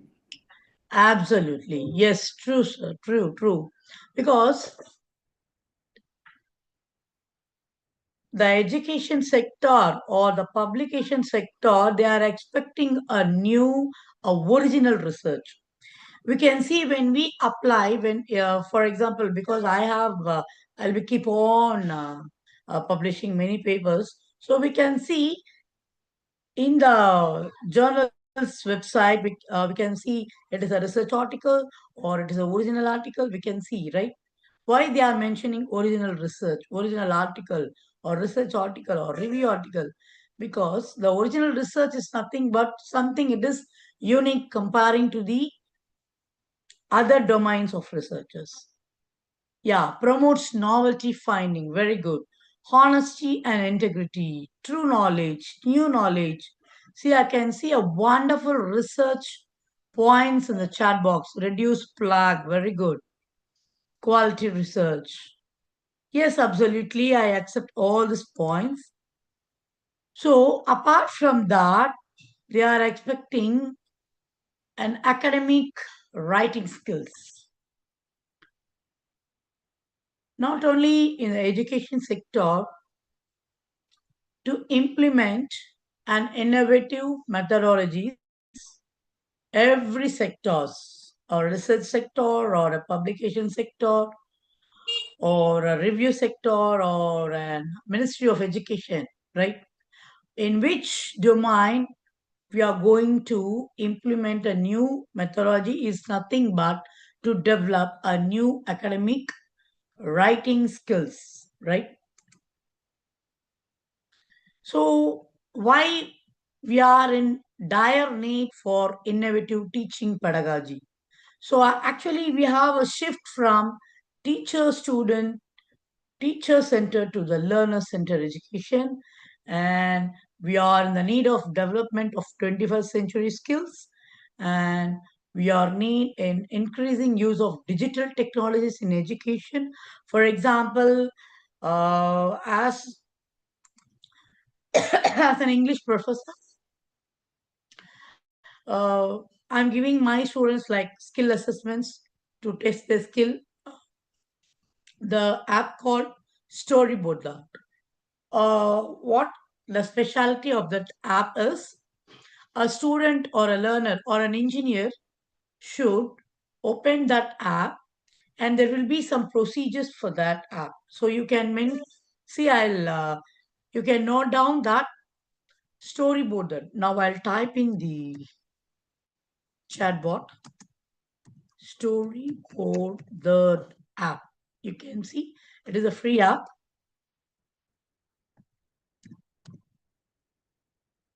Free learning app. See, to test the student skills, so I have given to use this app, what the students will do is they have to, first of all, they have to create one story, original story, or they can imagine. See how I am testing my student skills. So first they have to create a story and they have to write as a script in the writing. They have to write it in a script. After that, they have to use that app. So they have to log in with their own email IDs, with their personal email IDs, and they have to create the background for that app.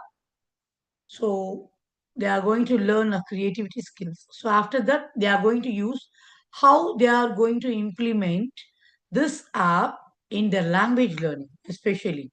So this is a kind of a new innovative pedagogy, a storyboard that app. In that app, the students will create a dialogues. So before creating the dialogues, they have to write a script. Okay, they have to write a script, and they have to think that for some time. Based on that scripts, they have to write a dialogues. That dialogues also should be unique. That dialogues also should be creative, and not all the learners should copy the same. Each and every engineer should create a real story, and they have to write with their own, without any AI, for example, without any chat GPT or without any Google search notes and all. They have to create. So as an English professor, I am teaching them to learn a new innovative technologies based methodologies along with the language learning. So I have got a many positive responses when they started to implement that app. And I got a feedback from my students that they have learned a critical thinking, to think about a own story, and they have come to know how to organize the ideas when they're writing a script, when they're writing a story. They have learned how to organize the ideas. And apart from that, few students they said they came to know what is the reality. Few learners, they shared their own story that, Mom, I'm ready now to write a story. Mom, I'm ready now to write a novel. Mom, now I can write a poem with my own. I don't need any Google search. I don't need any databases. I no need to go with the chat GPT. I was very shocked because just I have given them a hint to use one app, and apart from that, I just give them an outline to create a story. See, with this one app, how many responses with different types of learners? As of like 120 students, they have given a beautiful feedback. So like this, I am implementing many apps which comes under the free apps. So currently we are implementing in the technical education apps AI integrated in the language learning. So this is a new innovative pedagogy which we are implementing, right? So that when we use this digital technologies in education, the students can enhance with their creativity and they can collaborate. The learners can collaborate and they can think and they can come out with the problem solving For example, they are writing a script, they should know how to solve the problem. So they are going to improve their problem solving skills, and they are going to become a great decision makers when they create a story. For example, traditional lecture, we can take traditional lecture. Traditional lecture is nothing but students passively listen. But here, what I made my students is active listeners or active participants. So just I have given a innovative method. So they started implementing in their language sector. So they started creating an activities, and they started chatting discussions with their peer learners. Okay. And the next innovative model is I'm going to talk on flipped classroom model. What is called flipped classroom? Can you chart in the chat box flipped learning or flipped classroom? You can give in a chat box. Flipped classroom model. Please type it in the chat box. I'm Ma'am, discussing. kind of innovative pedagogy. Yes. So that some new interactive and interesting methodology can be accommodated, can be used for. Can you, ma'am, can you give one example? Very good. Student initiated discussion. Excellent. Can you give any example? Ma'am, through involvement of the students according to the age, some activities and projects can be given so that they can get hands-on experience. Sure. Super, super. See, there are plenty activities in the flipped classroom.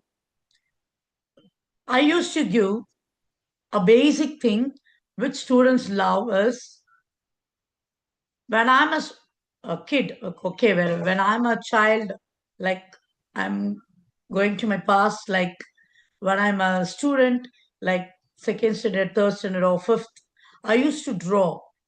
Even many students love drawing, right? To draw something. So I used to give my students to draw a mind mapping. You have given a mind mapping for your students? Mind mapping. I can see in the chat board like Hemalata ma'am, thank you. She has given points for flippant discussions, very good. Group work and assignments, quizzes, and practical activities. Excellent, excellent. Gamification. Wow, super. See, mind mapping, when we give something as a creativity to draw, so I give just like hints. So they have to create based on the hints. For example, we can give like developing hints also, right? How many of you have tested with the activity mind map? See, mind map is nothing but a very innovative and interesting technique which currently the Z learners is nothing but current education. They are loving lot and lot. How many of you have implemented this mind mapping technique in your classes and all? Will you accept? Yeah, I did, madam. Yeah. Give them some topic and ask them to Yes. provide some poster presentations on the topic. Yeah, very good. Super. Poster, we can do a poster presentations. We can give a brochure designing, or we can give whatever. The students are coming forward with the full potentiality, with the full motivation. Students are very actively participating in the activities. So this is a kind of a new techniques which we can implement in any sector, not only in the language sector, we can implement for any domain, right? So video lectures. So I used to give my students to create a 1 minute presentation. For example, the topic is like common topic. What few students they have shared their heroes. Girls they have given the topics. My favorite hero, my favorite actress, celebrities, or my favorite place, my favorite hobby. The term umbrella term favorite they beautifully they have created a wonderful uh, mind map with subheadings. They are giving a beautiful subheadings. I never thought them. See, when we insist our students with current, new, innovative ideas, they are ready to do it. That is what I have shared flipped learning here. The jam session as well. In the flipped classroom, we'll have a better classroom interaction. So students will be actively participated, right? Will you accept that? Sure, ma'am, sure. Yeah. So apart from that, the students can improve a conceptual understanding. So we can come to the next methodology, project-based learning. What do you mean project-based learning? Can you give me the chat box? Project-based learning. Currently in the Ministry of Education, they are implementing project-based also. You can give a responses in the chat box. Project-based learning. It means like we have to do a project. It means, ma'am, it means which a teaching method in which students learn by actively engaging themselves in the real world. Absolutely.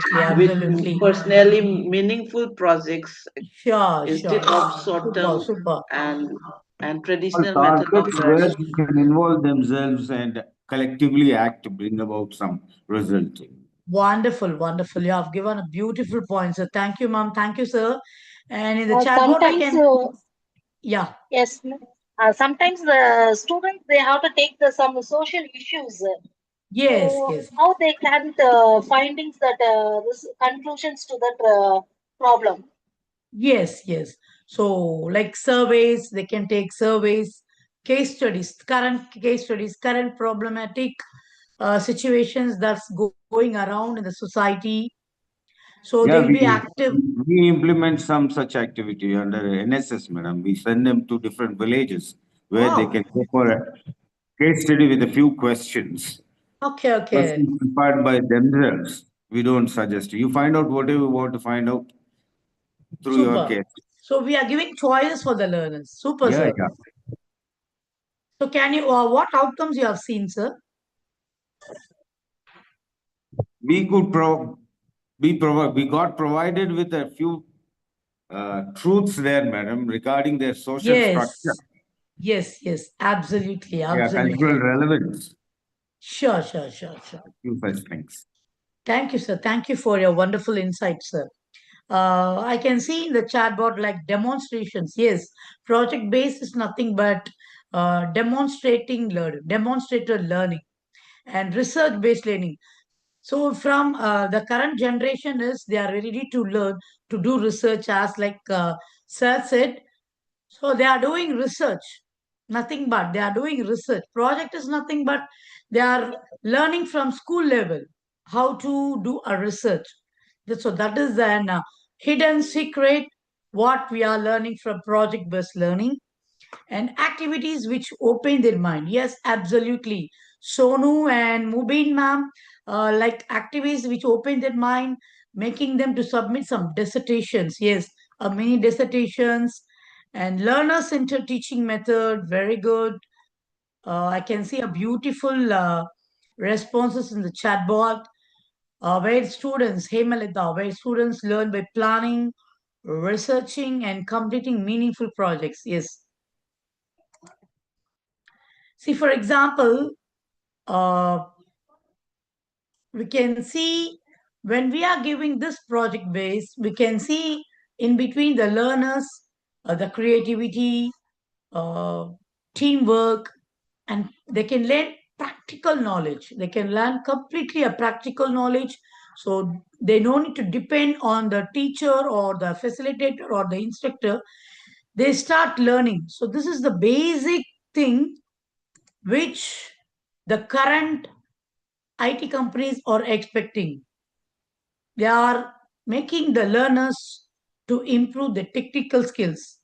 The innovative methodologies alone can motivate, can tune, can reshape the students or the engineers or whatever the students from different domains.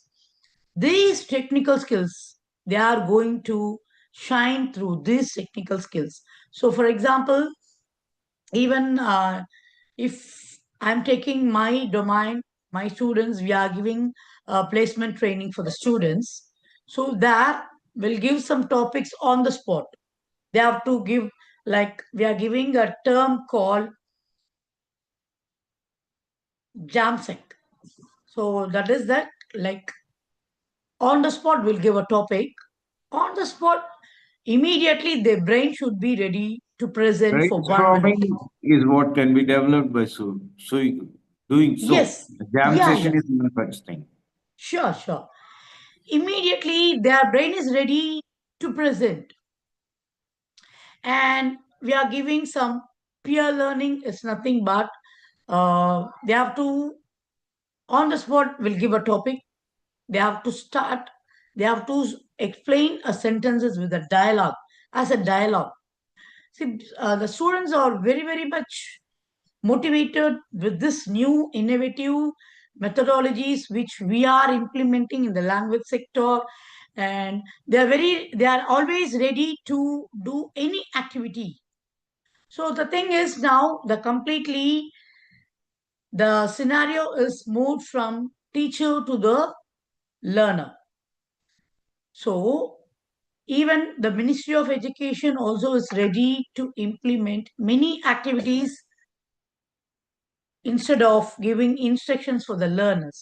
So we should be aware of learning new technologies. See, when we are using this, for example, in gamification, so this is a kind of one kind of teaching.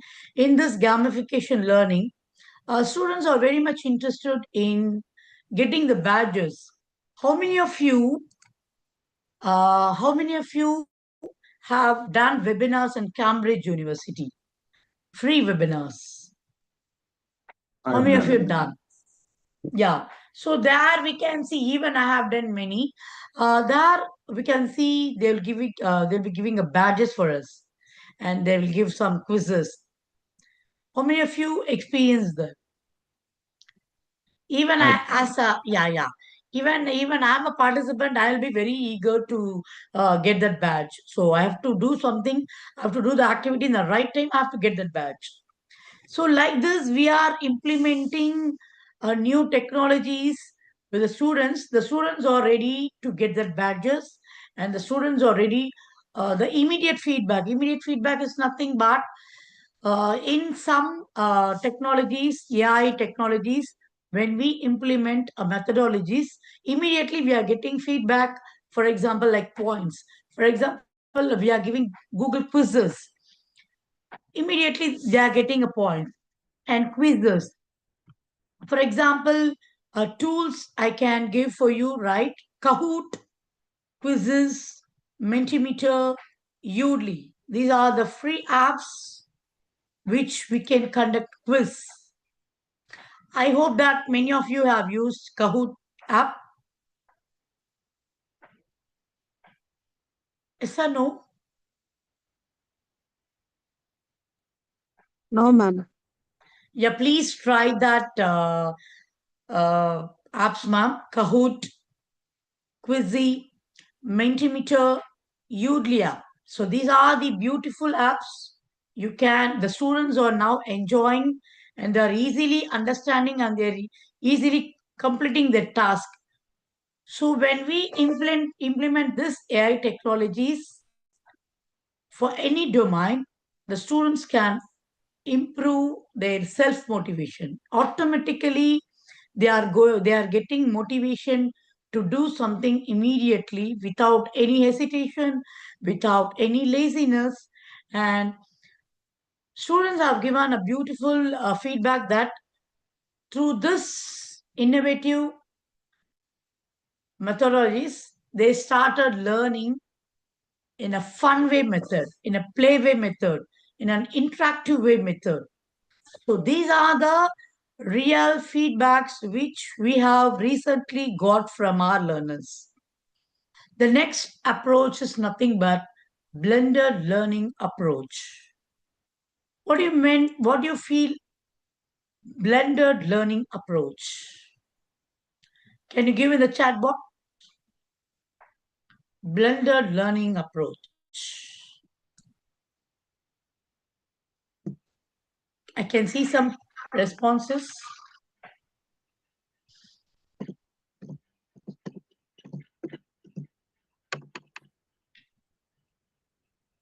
Am I audible?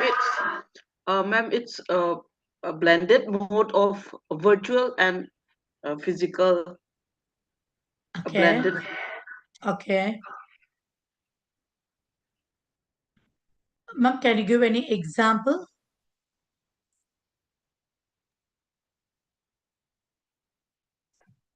So here I can see like giving activities like charts. Yes, very good. So we are going for the again traditional, but it is quite different, right? So we'll give a Hands-on charts. experimental methods, ma'am. Hands-on experimental methods. Hands-on. So we are giving a hands-on training for the learners to come up with their own innovative ideas. Very good. Picturize the concepts. Wow, beautiful, Jaya Devi. Thank you. Practical application. Super. Research and investigation. NGO projects. Learner-centered teaching. Research-based. Yeah, I like this point, how to make dry subject interesting.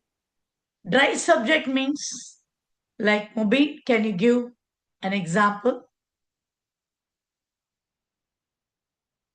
Mubin, you have chat in the chat box, dry subject. Can you give an example?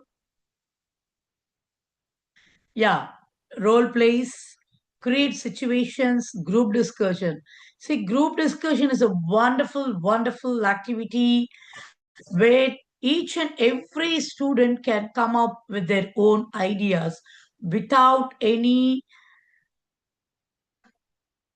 hectic, without any lethargic, or without any scared or feared. Because each and every day, in my perspective, I can give a strong suggestion for group discussion. See, whenever we are going to teach a topic, we have to give some discussion on that. I hope everyone, you people are doing that, right? Yeah, I'm very happy to see here connecting the topic with real life. See, always the real life experiences plays a major role. Definitely. Each and every day, even I'm sharing a real life experiences, like Sir said, like they are giving in NSS, they are giving in projects or case studies or surveys, the things which happening around the society. So please, my humble request, please use a current real life experiences in your life or in the learner's life. It will be registered in their memories ever and forever. And even you people will be registered. Thank you so much. I can see here. See, in this blended learning, the students they are coming out with their own imagination. We can see two types of learners in the classroom. One is a speed learner and one is a slow learner. mediator learner is nothing but an average learner. But this innovative AI integrated methodologies can bring out each and every learner as a speed learner, as an innovative learner, or what can we say? A student centric learning. Excuse me, ma'am. I Yeah. have one doubt, ma'am. Yes. AI is also a plagiarism, isn't it, ma'am? Plagiarism. No, that is AI is nothing but it is an umbrella term. How, ma'am? AI is nothing but it is an umbrella term. Artificial intelligence. That is what you are telling. Artificial intelligence that already those who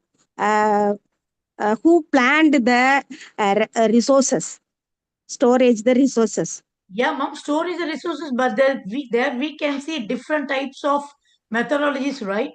For example, I have given a story. But AI fully destroyed the traditional reading habits in our students.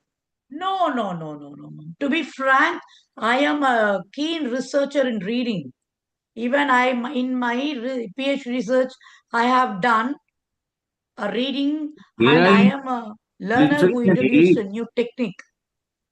It's an aid. Look at it as an aid to better yourself. See, AI kills natural thinking. No, no, no, no, no. For example, I have given a topic like I have given an app storyboard that, right? Many students they came up with the beautiful scripts with their own stories. But they did not go to the library, ma'am. The described books, they did not read the descriptive books, ma'am. No, ma'am, they have updated themselves. Reading books or going to the libraries is like it is not for the Z learners. So Z learners is but they are multi learners.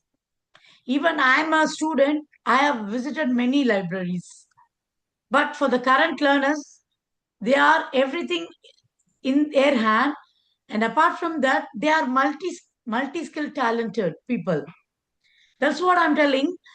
This thing which I have shared recently, no storyboard that app, even I can show true skills which my students, but now it is in my cabin. Uh, if I get once again, I'll share to the Dr. Bennett how beautifully they have done without any, like you're telling that without any Google Notes. They have created the script and they have implemented in that app with the beautiful dialogues. Even I was admired. It's a mind blowing. So I got a immediate call so that I cannot show, to be frank, but in the group or I can share with the Bennett within 2 days, one or two samples that definitely he's going to share you. It never destroys any natural thinking, but I can accept your point that we should not depend completely on the AI tools, but definitely the teacher is always teacher. The any AI tool cannot replace a But true nowadays, teacher's. teachers also simply they go to the chat GPT or AI help to them, ma'am. No, nobody go to the library and read the books and refer the references books and as well as the develop their knowledge. That is what, like this That's kind of our FDPs individual we fault, needed. madam. You need to use AI for as a helping AI aid. for one of the supplementary, is it, ma'am? Yeah, supplementary, No, but not all the teachers, ma'am. Even not all the teachers. Yeah, I Only accept, few. ma'am. Only huge, ma'am. But Yeah, nowadays, only few, students. not all. Yes, Not ma'am. I accept, not all the ma'am. teachers, not all the researchers. That is what in the research, in the publication, even in the research purpose, they are giving why, ma'am, why we need plagiarism and all? Why we came to know plague and all? The thing is, like you said, many teachers or students, they are going directly, they are not doing a true research. Yes? Yes, absolutely, ma'am. They are completely depending. They are not using Yes, their yes, own brain. yes, ma'am. Yeah. Not all the teachers, ma'am. Even not all the researchers, they are doing that. That Not is what all the teachers, but most of the teachers, ma'am. I cannot accept this, ma'am, because Madam, in many my of us can't accept that. yes, absolutely, ma'am. To be frank, even I cannot also accept this because why I'm not accepting this is uh, I have done a review papers, ma'am. Yeah. You people know the database called ERIC. Please, I'll type here. Please go to that ERIC database. It is a beautiful database which you can gather or which you can collect the research insights throughout the world. ERIC database. Please go to that. You can download as many articles. So recently I have done, I'm writing 2 review papers. What I've done is this database I have implemented for my students. I have given a hints that we are taking a subject called technical presentation and writing for our engineers. The thing is, we have given a topic called research proposal, how to write a research proposal. Like ma'am said, my students, like in that slot, I have only 10 students. But easily I have identified all the 10 students, they never touched the chat GPT. They went to that ERIC database and they have collected like each one they have collected like 10 articles based on that. I've given the choice that if you are an EC department, you choose in your domain and bring with the new proposal with innovative proposal. If you are an AIML student, you have to bring and in your domain you have to bring 10 articles. Ma'am, to be frank, they have done an excellent background work to do their research proposal. I was completely, I was very shocked. The thing is, why I'm sharing this, because these are the real life experiences. Why I'm sharing this is teachers are the only role models for the learners. Will you accept this? Sure, ma'am, sure. Because as I have a passion for research. What I am doing for my research, I have given the same research insights to my learners, not to use ChatGPT. Strictly, I have prohibited them. You should never use ChatGPTs. You have to go to that ERIC database and you have to use your own domain with the current. And I've given a hint that you should download the articles like 25 and 26, not the previous articles also. And it's a mind blowing, ma'am. All the 10 students, they came up with a beautiful summary review for the 10 articles. The thing is, I'm not following the chat GPTs and all, right? So what we teaching our students is they are going to implement in their studies, ma'am. Will you accept this?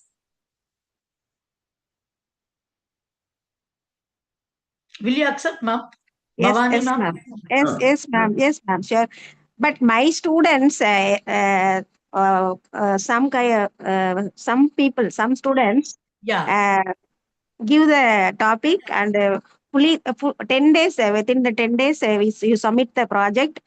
Okay. Completely corrected. Excellent write up. So, sure.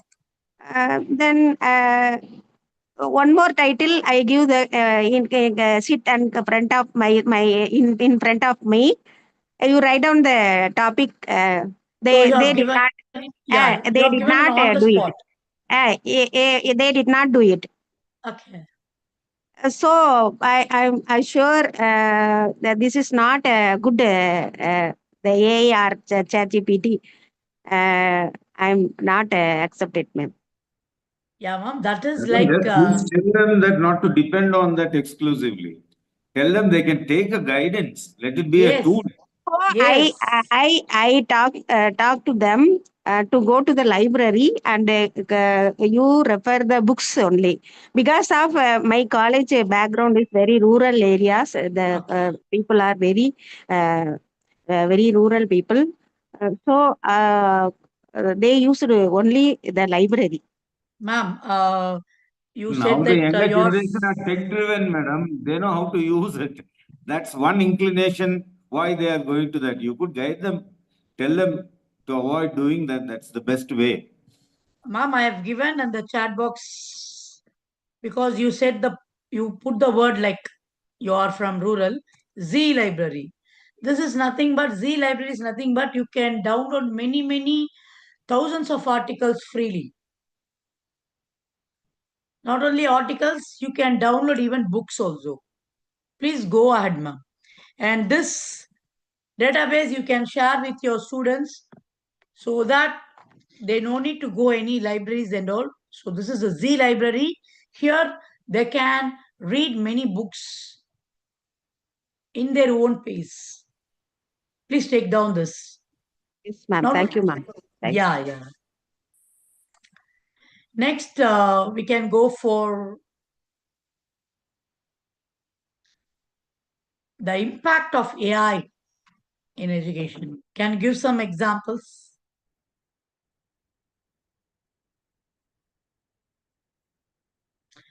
See, what is called experimental learning, ma'am? Experimental learning. Why we need now? Why we need a practical learning? Why we need a blended learning? Why we need an experimental learning? Can you give something points? Very good. Preventing original thinking. Wow. Practical approaching. Mobin, Jaya, super. Increase knowledge. Very good. Students do themselves as learning by doing. Uma, thank you. Reflective, ma'am. Reflective learning. Very good.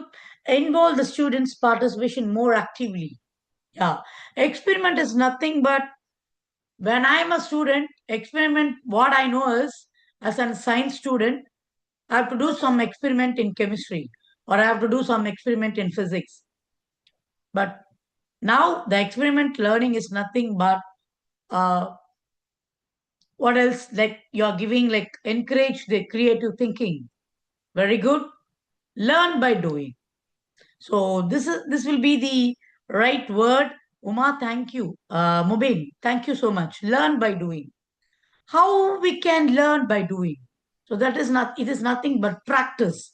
Practice makes a man perfect. Like the words come from Francis Bacon, right? Can you give some activities for experimental learning? What are the activities we can give?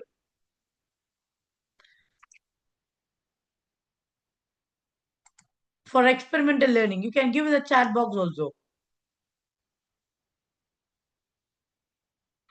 Suganya, thank you. Experimental learning is essential to know the application of the theory. Many struggle to apply their knowledge practically. Wow, active-based learning like role plays. Very good. So we can give role plays, we can give like dialogue between the peers, we can give them like situation problems or simulations. Very good. Can give them like industrial visit or case studies. Like sir said, we can give like NGO projects or mini projects. Yes, super. Excellent. Model making, wow. Survey method, group discussion, brainstorming, micro projects, clinical study. Beautiful responses I can see in the chat box. Stress management. Wow, absolutely correct. See, how many of you have implemented experimental learning in your classes, in the current situation? Because I have used or I have implemented all the new innovative methods for my students. How many of you have implemented experimental learning for your students? Please, can you have some interaction now?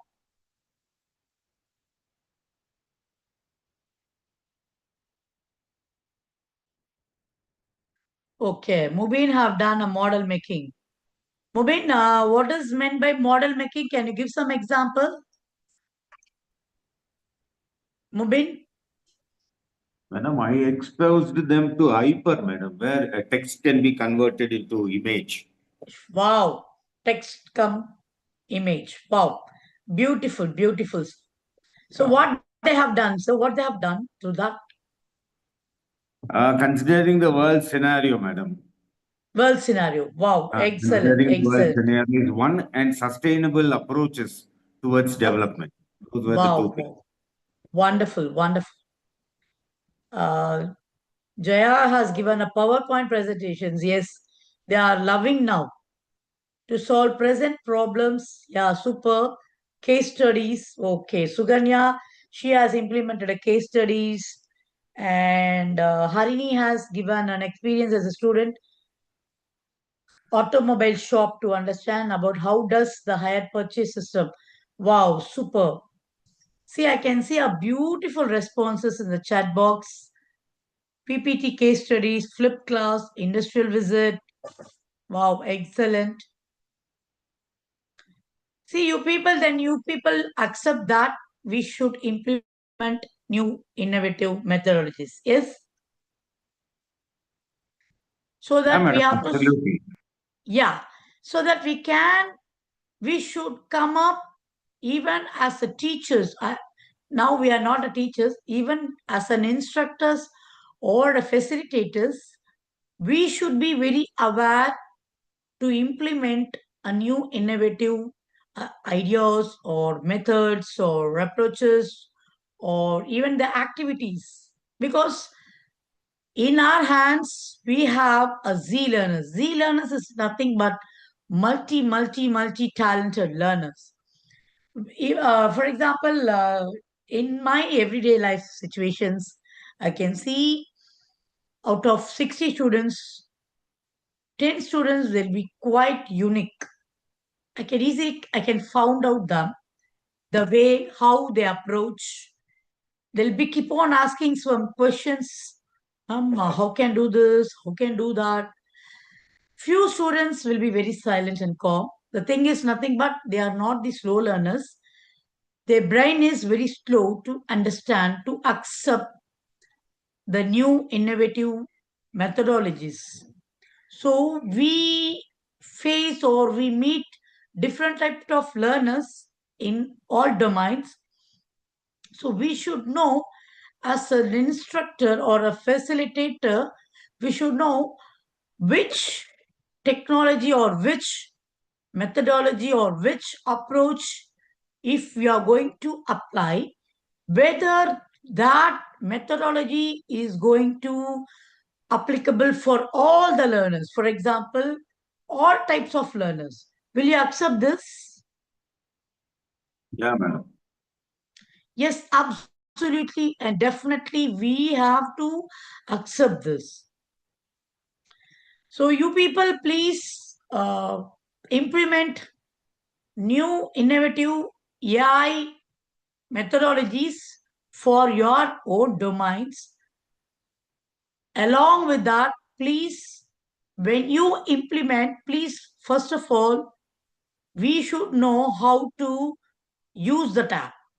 Then only we can teach our students. Is it yes or no? Yeah, madam, multiple classroom activities can help them learn. Yeah, definitely, definitely. See, one point I have to share with you, because the topic itself for our FDP is like research and publication. You people know what is called academic writing skills. Now we can go for writing methodology, because in our FDP itself we can see research and publication. In your perspective, what you feel academic writing skills or academic performance skills in your perspective, or you can chat even the chat box, academic writing skills. Now I'm talking about the publication ethics, right? You can give it a chat box.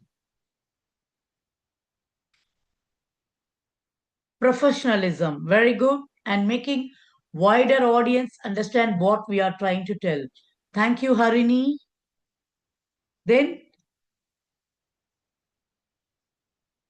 what is called academic writing skills to know the publication ethics.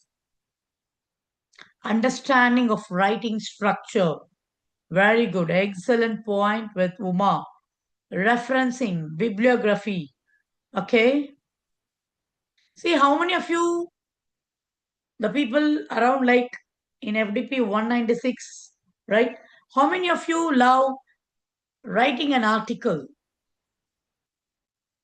So I am the first. I can raise up my hand. I can second you, madam, by all means. Yeah. Sure. Integrity, very good. Referencing. So I can see many S in the chat box. So many researchers are there in this FDP. I'm very happy to see here. Beautiful researchers. Okay. I can see many S in the chat box. See, if you're writing an article or you have uploaded the article for the journal, right? Did you got any feedback that you should follow the publication ethics? Anyone? Can you share that experience now? You didn't follow the publication ethics. Please revise the whole article. Why they are giving such kind of ideas or why they are giving such kind of feedback for us? What the exact thing is lacking there? You can share or you can give in the chat box.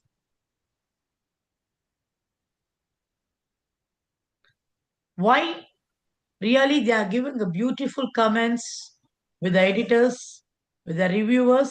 Why they are keep on giving to do something revision? Why they are not accepting To help us find the new things, madam. new In other things? words, fact finding. Facts findings, okay? Yeah. Nice, sir. Thank you. Apart from Proper that, citation, ma'am. Proper citation. yeah, It proper also citation. triggers your quest for knowledge, you know. Yeah, absolutely, sir. Quest for knowledge. Then, proper citation. See, we have to give honor. We have to give honor for the other ideas, right? For other people's ideas. That is called citations or reference. So that is what we have come to know. We have to check the flag in our articles. See, when we are going to use a real life or research deep insights, when we writing a paper, we need to give, like Sar said, a real facts, a real findings, or what is the true, what is the real lacking in that research. We have to prove or we have to give some further scope for that, even so that the upcoming researchers, they can find out that gaps.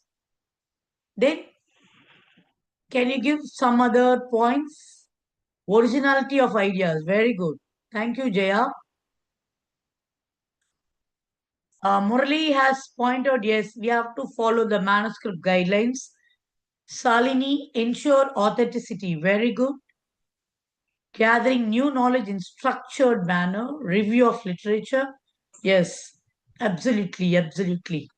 See, I can see a beautiful true researchers in our FDP, research gap, gathering new knowledge in structured manner. Very good. New knowledge which helps for gaining more knowledge. Recording various interpretations. Wow.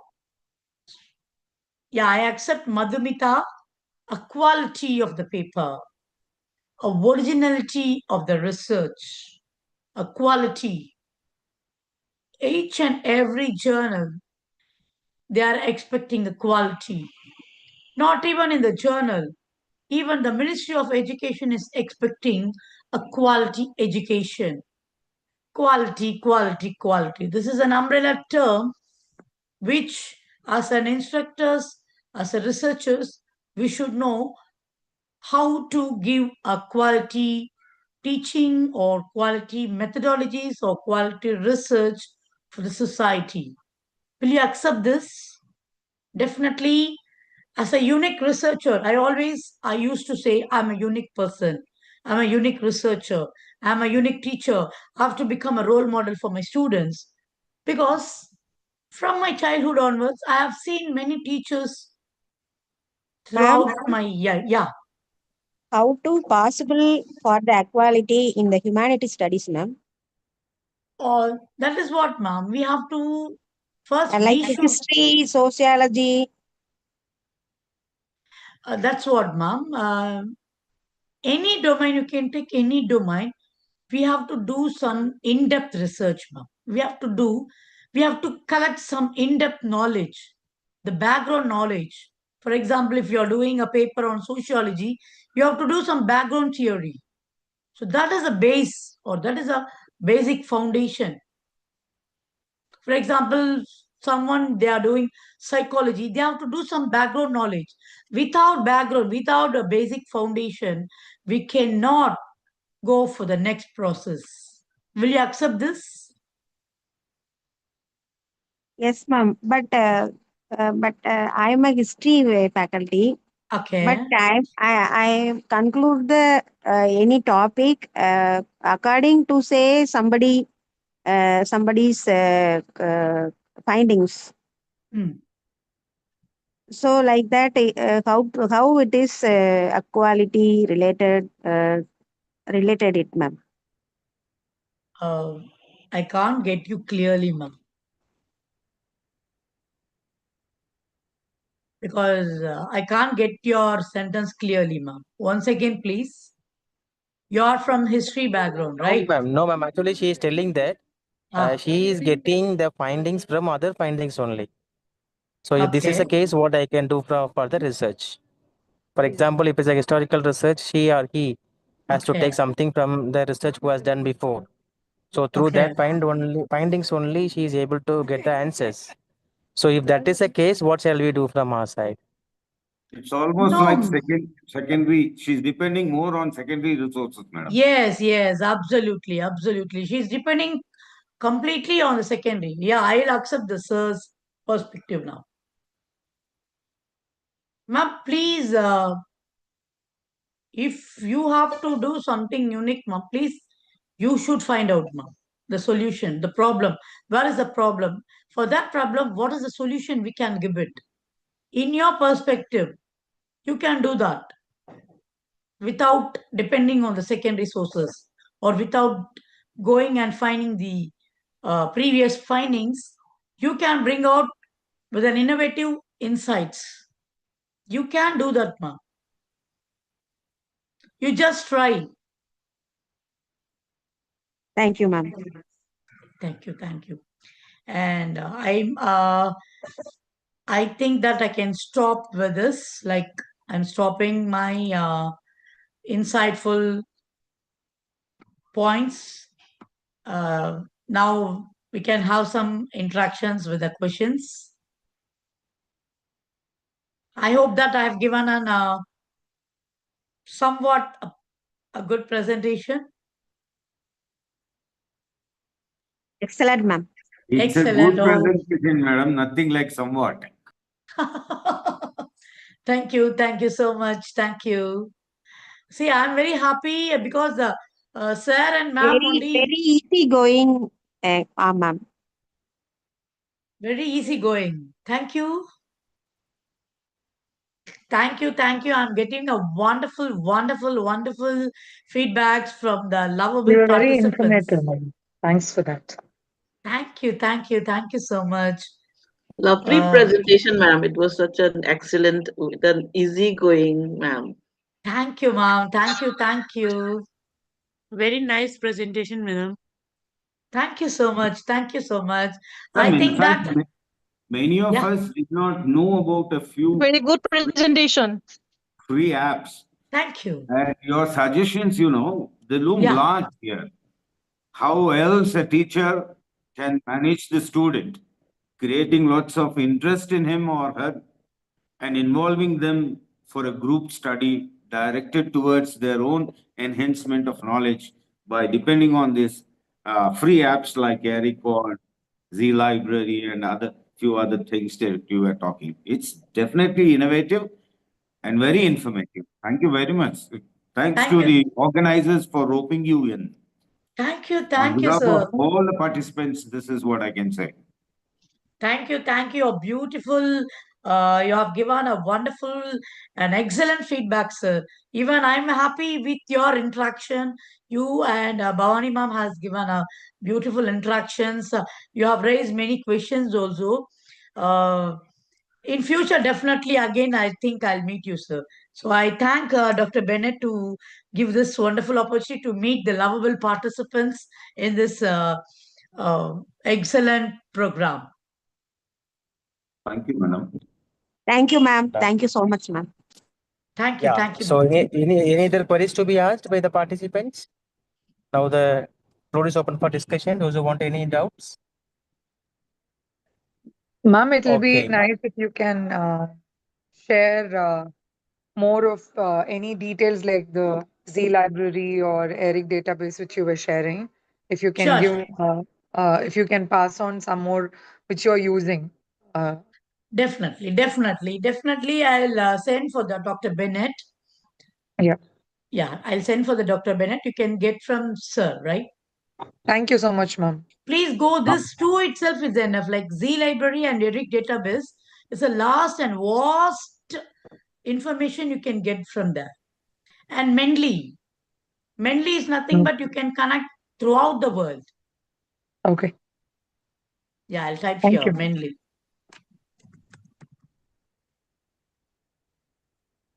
Okay. So thank you so much, dear participants, for your good participation. Successfully, Yesterday, we have sir, it completed was the like with the two skills for sessions. tomorrow. And tomorrow we will be having session 3 as well as session 4.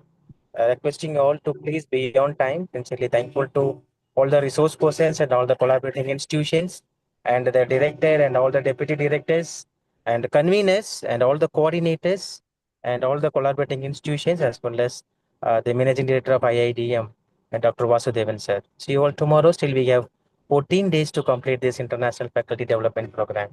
And good evening.